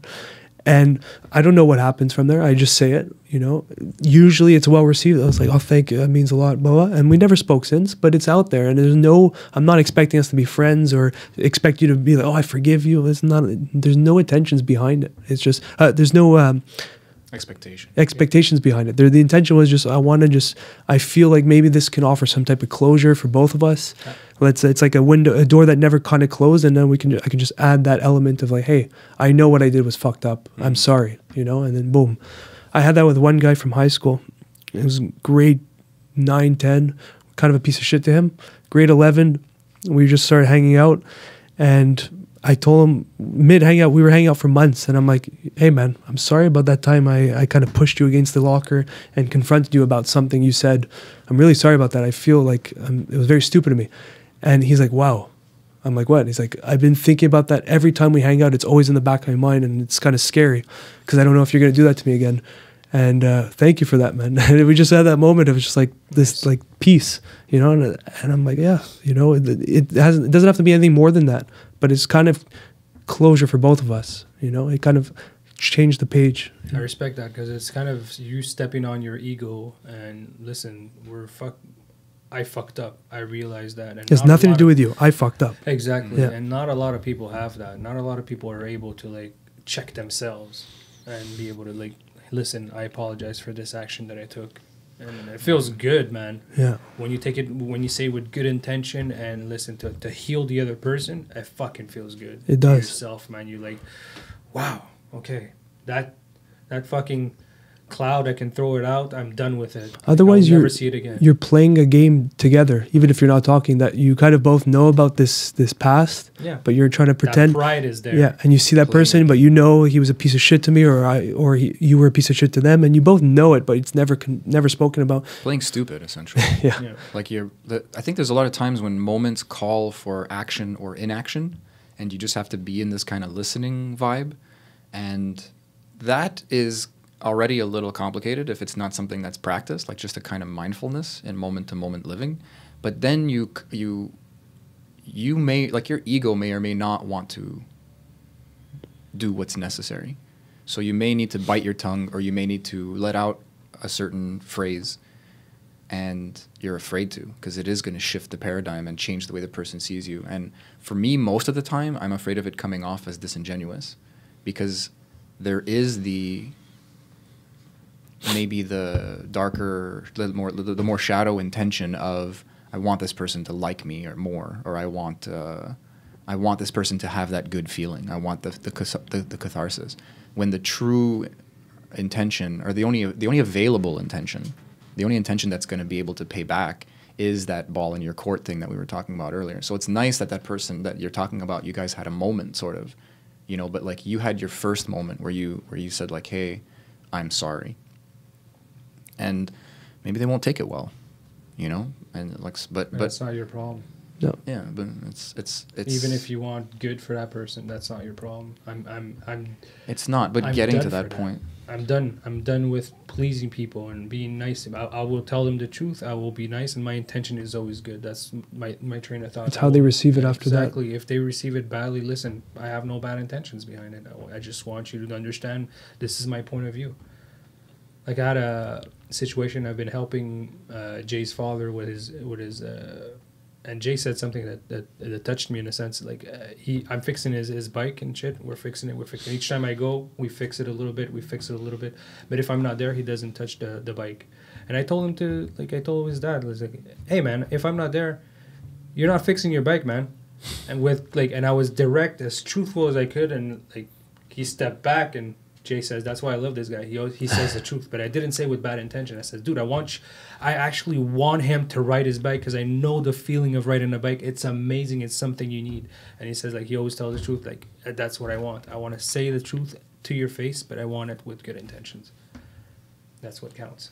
It's the receiver's, at that point, it's how the receiver receives it, you know, and it can be attached to insecurities or whatever it is. Like, oh, like he's coming and aggressive to me, but no, I'm just pointing out something that's concrete and like, hey, work on it, you know? And it happened so many times in my life where I'd said something like this straight out, and the person took it bad, and then I felt bad, and then that energy just like bottled up inside of me. Like at some point, like I saw my friend who came out of the hospital, and his mom, we went to eat at his house, and his mom, oh, do you guys want to eat? And I said like, oh, thank you, but no thank you, I have to go. That's what I said. And she took it badly that I said thank you, no thank you. And she told his friend, I don't want to see that guy ever again, this and that. And I'm like, what? Oh my God. And then each time I would chill with him, like his mom, I'd feel bad. And then like it was a portrayal of energy, like bad energy going around me every time I was like, I can't live like this. I can't. Like, you got to accept what you say. And if it's, like if I say, hey man, fuck you with a bad intention, hey man, okay, but it's not the case. Most of the time, I'm a human being. That still happens. I drive on the road. You know what I mean? There's all kinds of people, and sometimes I don't have the best intention, but hey, I catch myself and I say, man, don't focus on that, right? Yeah, you gotta let people kind of squirm sometimes. I feel like when someone's having and it applies to myself often too. Like when someone's having an emotional response,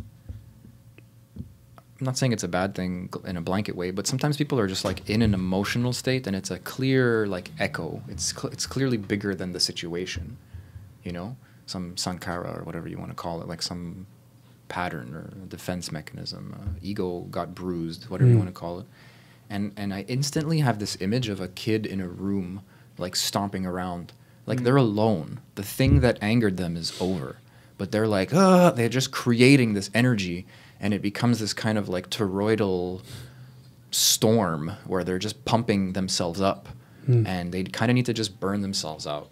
And I picture a kid because it gives me like a clearer context. It's not a belittling, but it's like a oh, this is like a human thing, and like we all have our childlike capacities still.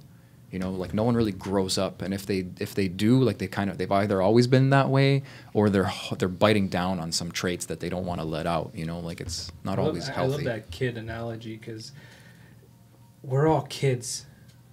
We all come out as kids, right? And some people don't get out of that phase. They're just stuck. And I think of the Karens of the world, like, oh, and I saw Karen, like she would stomp, oh mom, fuck you, and she was saying bad words. Man, she was stomping like this, and it just, you're a kid. You're a little kid throwing a kid tantrum out there, and like... If she saw herself for a second, she would instantly feel shame and stop. Maybe not. Maybe it'd make her worse. Maybe those resistance walls are so powerful and that kid is so protected that you can't pierce into it. You know, I don't know where I came to this realization, but anger, when you're acting out of anger and everything, it's just this layer of... I was talking to a client. Okay, I'll just go back a little bit. She was telling me, I was massaging her, and she told me, because she's been going through her stuff, COVID's intense for everyone, and she's in her late 50s or 60, and her son lives in London, and I can imagine a mother in all the panic, whatever you want to say about COVID, whatever, it doesn't matter, but for everyone, the fear is real to them, and the fact that he's not here is bothering her, and it's inside. Like, any parent is probably worried about their kids, even if he's an adult. And she was saying that because her back is out. Everyone's back is out. Everyone's fucking back. It just stores, everything gets stored there. And so I helped release it. And then she was saying, I'm like, what kind of emotions are coming up? And she's like, anger. And I'm like, she's like, I realize it's anger that's causing this. And I'm like, okay, angry about what? She's like, that my son is not with me. And I'm like, let's go one step further, because it's not anger you're feeling, it's sadness. You're sad he's not with you. The anger is the protection of that sadness. That anger is that, but you look behind it, it's just this literally a sad child that's heartbroken. And you know, and she's like, I never thought of it like that. And I left her with that. I didn't go into more. Let her think about it and understand the sadness. Stop looking at the fire and look at what started the fire. And what started the fire is like this sadness that she has. And everyone's operating on that. And everyone's operating on anger. And I was thinking, if someone's angry towards you, they yell at you in the streets. If you engage back in anger, you're just entertaining that wall that they've created, and you're just helping that wall get stronger and stronger. But if you don't engage with that anger, their anger is not affecting you, and that sadness might get exposed a little bit more, because that anger requires energy. You know, when you get angry, you can squeeze, but at some point you got to release. Wood fire. Yeah. So what comes after anger, or before anger, is that sadness, that pain, and when you can observe that, you can solve so many problems, man. Yeah, anger's stimulating. Anger's addictive. That's Anger's it. engaging, and you get pulled into it, especially if you have that kind of family dynamic. You know, if you're suddenly getting yelled at in the street, you're like, let's go. let's do this. Yeah. I'm prepared. I got the artillery. I got the muscle, you know? But you're not even Sadness. scratching the surface. Yeah, there's a meditative aspect. We just talked about it, you know, this whole integration of our sadness and grief turning into the light. Like it's so meditative, it's so honest. It's not as rush-inducing. It's not as fun. It's weird to think, but this is how it's seen in psychology, in neurology. The chemistry of anger. It's enticing. It's addictive. It's literally like it's crazy to put it that way, but it is, in a chemical sense, enjoyable to the brain. You're having this kind of a lot of stimulation, a lot of sensation. But it's satisfying in an addictive way. You're getting this kind of this rush, and it's filling some kind of dopamine quota or something. To me, it's draining. Getting, sorry, I know you want to It say is. something. I just, like, lately with the COVID, the mask thing, the obligation of putting a mask, which I'm totally against. We should have the choice, I think. And just the messages of people thinking they have more information, the side of no mask thinking they should have, that just drained me. It got me so angry that the government obliged this. I'm on Facebook, I'm seeing this, and it drained me so much I had to close my Facebook. I closed my Facebook. I don't want to do... Dude, your mood changed instantly. Oh, like, dude. when you told me, I was like, oh. No, you said... I get it. Good for you, bro. And you were happy for me, and I was like, wow, okay. I opened it back up like 2 days ago. I read it. I can't. Dude, I spent hours one day, or it was like a couple hours over a week, where I changed my Facebook experience. Like, I realized I'm not getting rid of it anytime soon, so I tried to make my feed like it's just friends that I actually want to see what's going on with them, and like some news stuff, but mostly like art. And even then, stuff sneaks in, and even if it's all positive, it's still next, which is stressing in itself, like we've talked about. But fuck, man, you know, it's It a changes thing. a lot, though. Yeah, it changes. That's your... the anger I was talking about. It's funneled, and it's no adrenaline, all cortisol on Facebook, because you're just on a Two things. screen. Facebook, I went back into my old posts, and I started noticing, I can see my psychological state in my posting, and I'm like, there's so much like pedophilia, like anti-pedophilia, like expose these fucking people. And I'm looking, and then there's just pedophilia. No, What the fuck, Facebook?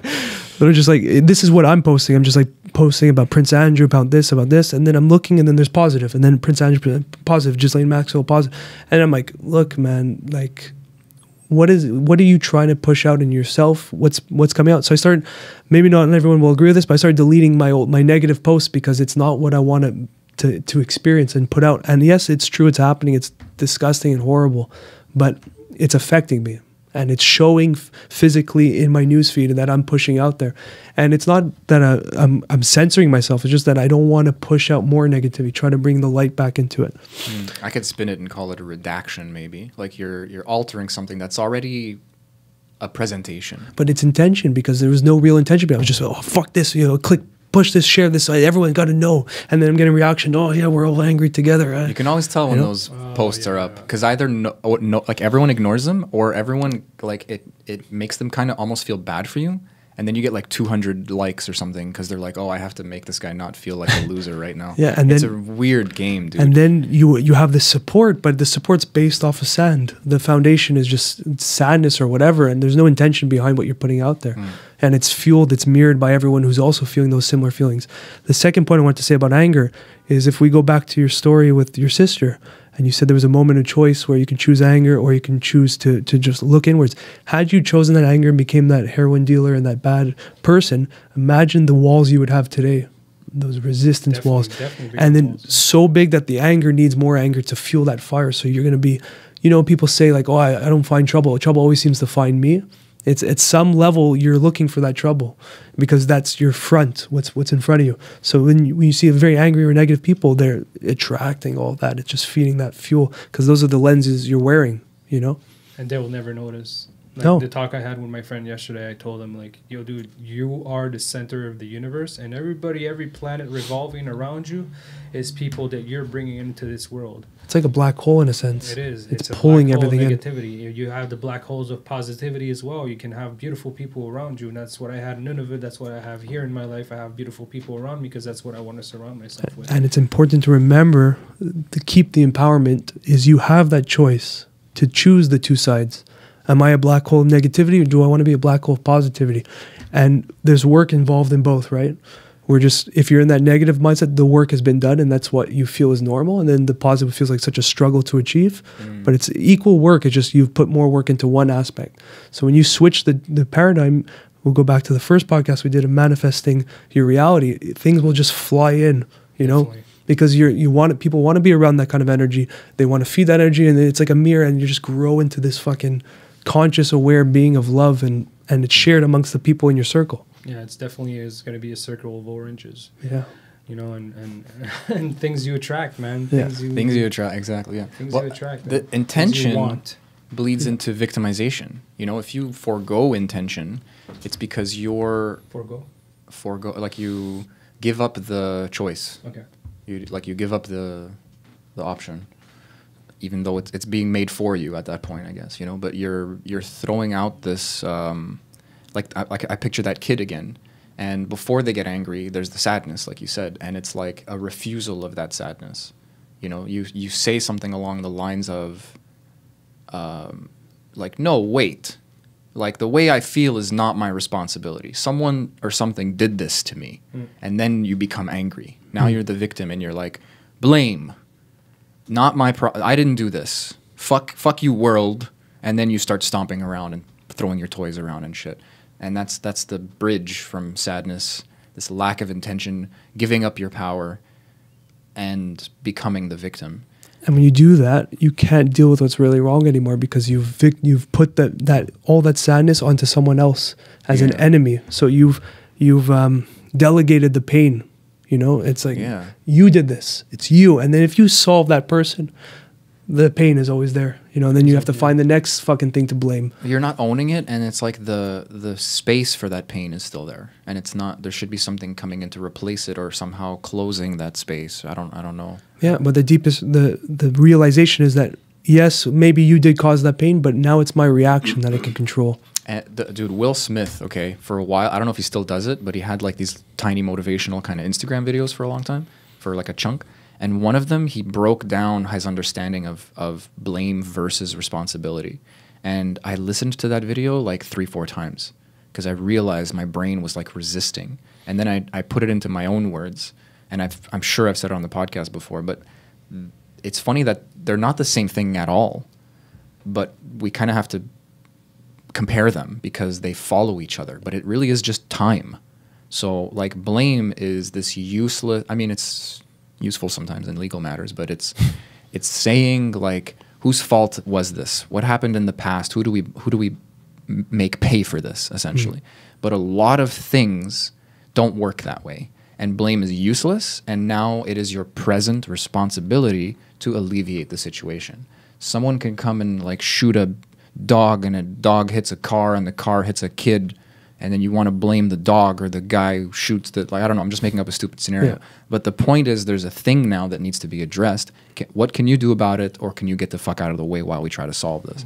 And the intention and everything, it's important. Again, I say like in bigger matters or in legal matters, but at the end of the day, we do have to. Shout out to Jay at the end of the day. He says that all the time. It's hilarious. I don't remember that. Hey, that rhymed. And yeah, at the end of the day, you have to fucking do the thing. You have to do the thing. And if people are That's the standing hard around part. going like, who did this? And then like, you know, months later, it wasn't addressed, and then they're blaming the people who didn't address it because they were blaming. Like bureaucracy is horrible. Like I never forget that line. It comes back to the 80-20%. I told you this. The 80, Yeah, giving yourself some of that blame. There's a 20% Turning it into blame. responsibility. Whatever happens in your life, if I walk outside, cross the street, get hit by a car, it's 80% fault of the driver who hit me, but it's 20% my fault because I decided to step out at that moment. You have to realize that you have to take blame in some sense. Responsibility. Accountability. Sorry. That's a deep. Responsibility. David Goggins, Yeah. baby. And you can't put it to 100% driver. It's No. not truth. You know, It's you not, have. it's not how the universe works. No. The driver didn't appear to like come out of nowhere and hit you and come through no, you had to step out the house, take action yourself, and then when you did, boom, you got hit by a car. Okay, it's unfortunate, it happens, it's not fun, but dude, you were there because of a reason, and that's your responsibility. You have to I accept love that. I think that's so important because victimization can be subtle. And I mean, it's a point of shame for a lot of people, so I don't like bringing it up because it is a point of power to see that you're doing that and to try to alter it. But to say like, oh, like did the guy burn a red light? Or like you start playing with percentages, but it's like you're giving power away one way or another. You're walking out into the street and somewhere in your belief system, you think that you can't get hit by a car. And then you have like that quote from, what's that actor who played Bane?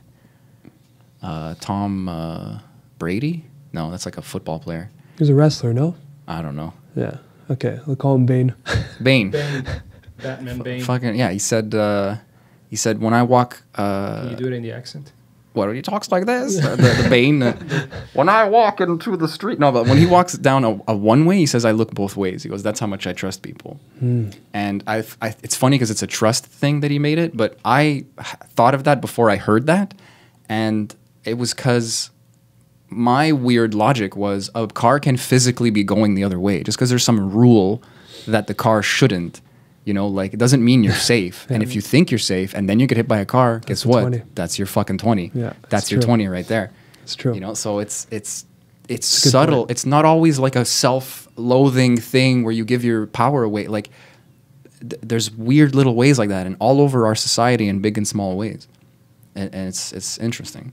We're at an hour 42. So I don't know if you have time. I'd love to keep going. Keep I don't know going. if yeah. Yeah. All right, I'm just Do throwing it. that out there. I So, didn't even know. Yeah, no, was it just- flew by. That fine. that did not feel like an hour 42. And never, by the way, it never feels like it. Each time you're watching a podcast, like everybody says the same thing because this conversation just flows. It's like The normal. way to do it, man. But it's now that we've been doing it for a while. I don't know if you feel the same way, but time dilates in like different ways. Like it'll come and go in this conversation for me, and maybe it depends on how I'm listening or how much I'm listening or the topic. With Angie, it was a second. I think I was having a lot of fun talking to her and listening to her, and it was like a quick back and forth, and I really lost track of time. With Amanda, that one's coming out soon, and like that was like a 3-hour podcast, and she didn't even go deep. Like, she has a lot that she could have told It's us. the last We one. hit 3 hours. It's going to be out on Monday. It would already be out when they listen to this one. Okay. Yeah. But yeah, Was it the one before this one? It's right after Angie. Right after Andy. So it's next. Yeah. Awesome. Yeah. It's trippy, man. It's weird. That was a weird. The problem though, when we do Skype calls, I think it's going to change now because we'll have the screen set up there, so we'll be talking to the TV. The problem on my end is because I see the timer. gonna be fun. Yeah, it's cool. I see the timer. I see everything. So I'm in the conversation. It's just like right in front of me, the recording and everything. So it's kind of hard to stay in that zone. Maybe that's why I have my watch now, and I was doing like a stopwatch thing, so it just says an hour 43, and I'm like, damn. I've been Like- looking at the time. Yeah, It's I didn't register. right I've been there. looking at the time, but not like thinking about it. Yeah. So I have You this know what? stopwatch. If we get guests in here, we'll just beforehand we see schedule, we'll just flip the clock over and just go for it, man. You know, and then if it ends up being an hour 30 or 2 hour, whatever, just let it go. I thought it was an hour in my head. It sounded Oh like yeah, an hour. Yeah. It's almost double. It's crazy, but it kind of feels like a gauntlet when you do that. You know, like let's just put an alarm and just go with the flow. And like 30 minutes, I guess it depends on the person, but like at some point you drop your guard and you're just going, and then like you're in the middle of a deep thought and you just hear boop boop boop boop, you know, and you're like, no, what, no, you know, and then you have this anxiety the next time maybe like that. Maybe that's just me and I'm like a little wound up, but it's I'm a little anticipatory when it comes to life. Doesn't serve me. I'm working on it. Anywho, I guess if we are wrapping this up, you know what I would love to do? I wanted you to do it last time, but like, can you talk to me about your sister? Can you just can I just like get to know her through you a little bit? Like, She was a very, very bubbly kind of person. To me, wow, that's a question I did not expect. I've been holding on to it for a while. Because I never talk about her. She was very, very helpful to me. She helps me a lot. She would listen a lot to me in the sense... Fucking timer, man. Yeah. I got it on my watch and my phone now. We're going to get it twice. Why are you the way that you are? So yeah, man, she was a very bubbly person. She was always willing to help people out. She was with me. She would listen to me. She would sit down and she lived at my mom's for a while, and there's these little insides me and my sister have where my mom would do something and we would just look at each other and like we would understand each other. We had that connection. We would mess with my mom. That was the thing with me and my sister. We would mess with my mom just to have a reaction. We would laugh, and she took care of me when I was a kid. When I was 4, my parents got separated, and she would always grab me, and I would always be under her wing. Like, it's weird. It's a special relationship you have with that person. We wouldn't get along on scientific points because I'm more liberal, I think, and she's more conservative scientifically, but Like the socio-political things, but like the science behind them? yeah, Like the abortion stuff? and she's like, a nurse, so of course her side is very medical, and this is what's right and this is science, and I would be like, no, there must be another alternative because I come from a psychedelic kind of dude. Like my mind is open. I'm a creative individual. I'm an artist, so my mind is much different than structures like hers. So yeah, I mean, like it's 33 years of life is hard to like compress into like 2-3 minutes, but we definitely, I think, had a kind of a good relationship. I would always push back because I wouldn't want her love in a sense, and that's just me being a brother, being the little brother asshole that I was. But I mean, I know she forgives me. I know that it is what it is, and I had to deal with that to teach me who I need to be as a real man today.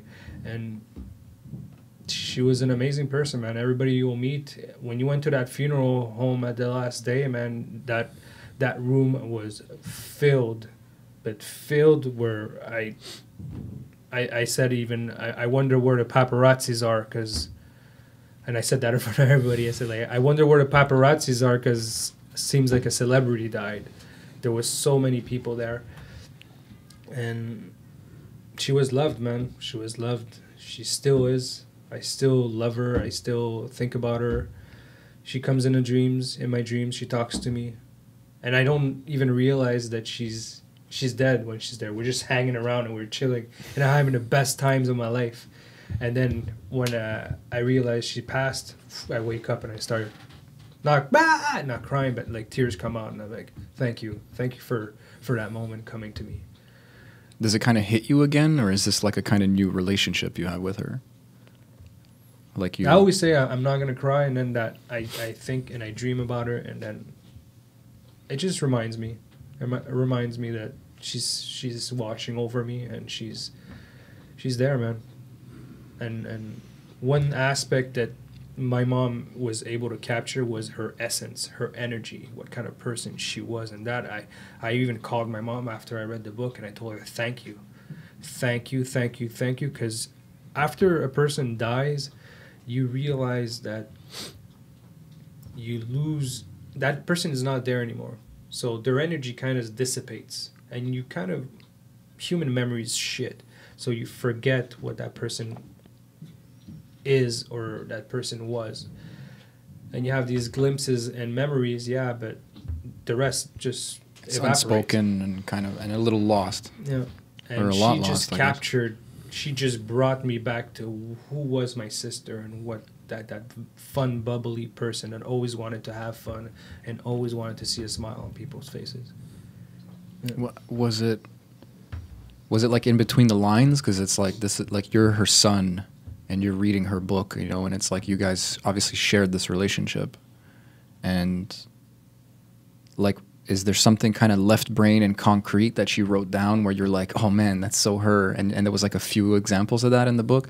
Or was it something like you, because you said it's like an essence, you know, like so much is lost, but there's something so fundamental that seems to be captured in the book. I can't picture what it is, man, but it's just, when I read it, it really explains what kind of person she was, in a sense. The only thing I could say is read it, let me know what you think. I'd love to. Yeah, what you think of if it describes it. But I think, knowing my sister, it described her very well. Like, it is, I don't know, it brought back the memory of her so intense that I had to call my mom and just tell her thank you. Yeah. Did you see her in a different way at all through your mom's eyes as well? I understood the grief that she had. You saw your mom differently, I guess. Yeah, definitely. I understood the grief that she went through as a mother, and the depression, because she really explains the depression that she goes through in it, and she explains she did random shit, like go to a park and scream at the top of her lungs in front of people and not caring, like not giving a fuck. And that's like, she never told me that. And that's something like she really explains. And I don't know, yeah, man, I definitely see that it's a process she needed, and it changed absolutely my vision towards the situation, because I don't want that experience personally, and I don't know what it is, but I kind of have an idea of what it could be, you know. It's intense. It's intense. Yeah. Well, all right, sorry to go deep, man. that's nice. Don't apologize. I I don't- asked, man. It's a deep subject. It is deep. Dude, let's, like, on paper, this is intense, man. Oh You yeah, guys I'm very lost. proud of her. Very proud of her that she was able to put her idea on it and create a book. It's very proud of her. It feels like a badge. It feels like there's like a lot of, there's so much wrapped up in this, and it's cool. Books are cool too, because like this is a copy of an idea.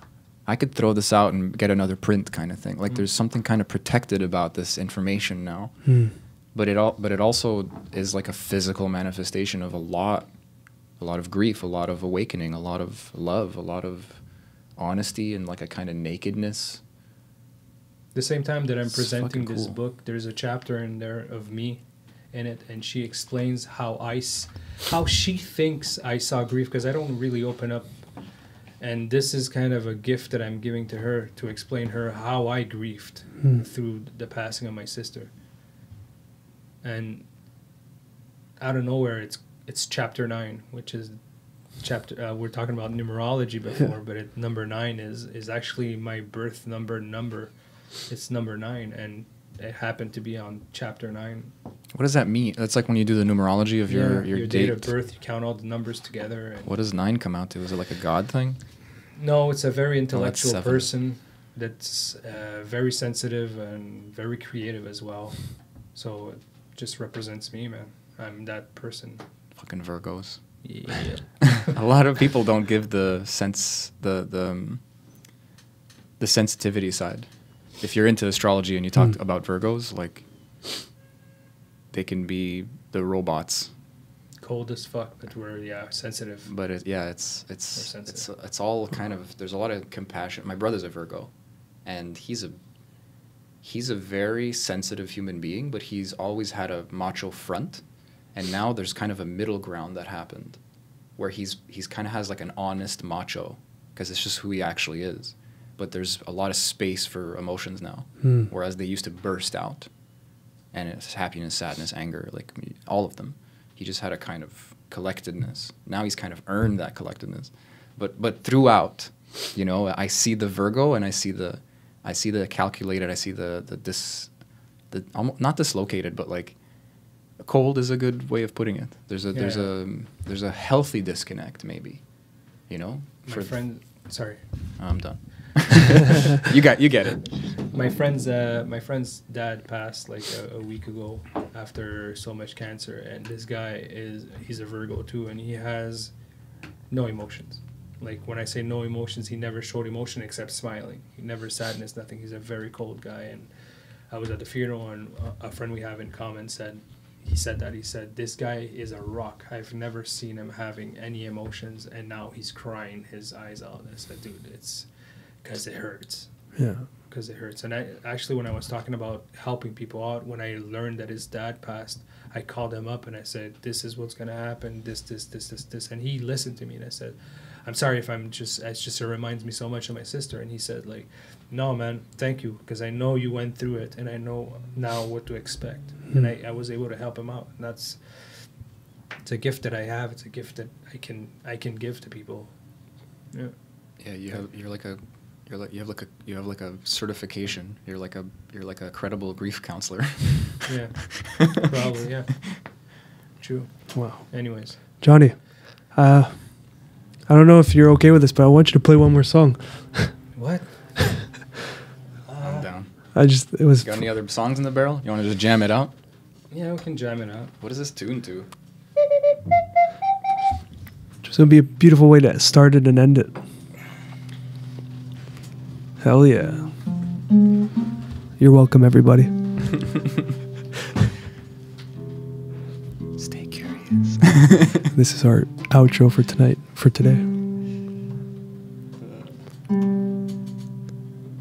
I wish you would step back from.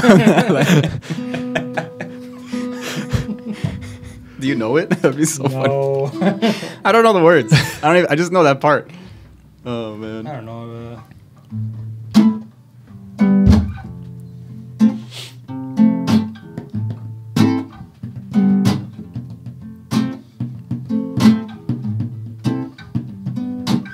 I'm just gonna jam it.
Hell yeah, boy. Stay curious. Stole it again, Savvy. You son of a bitch!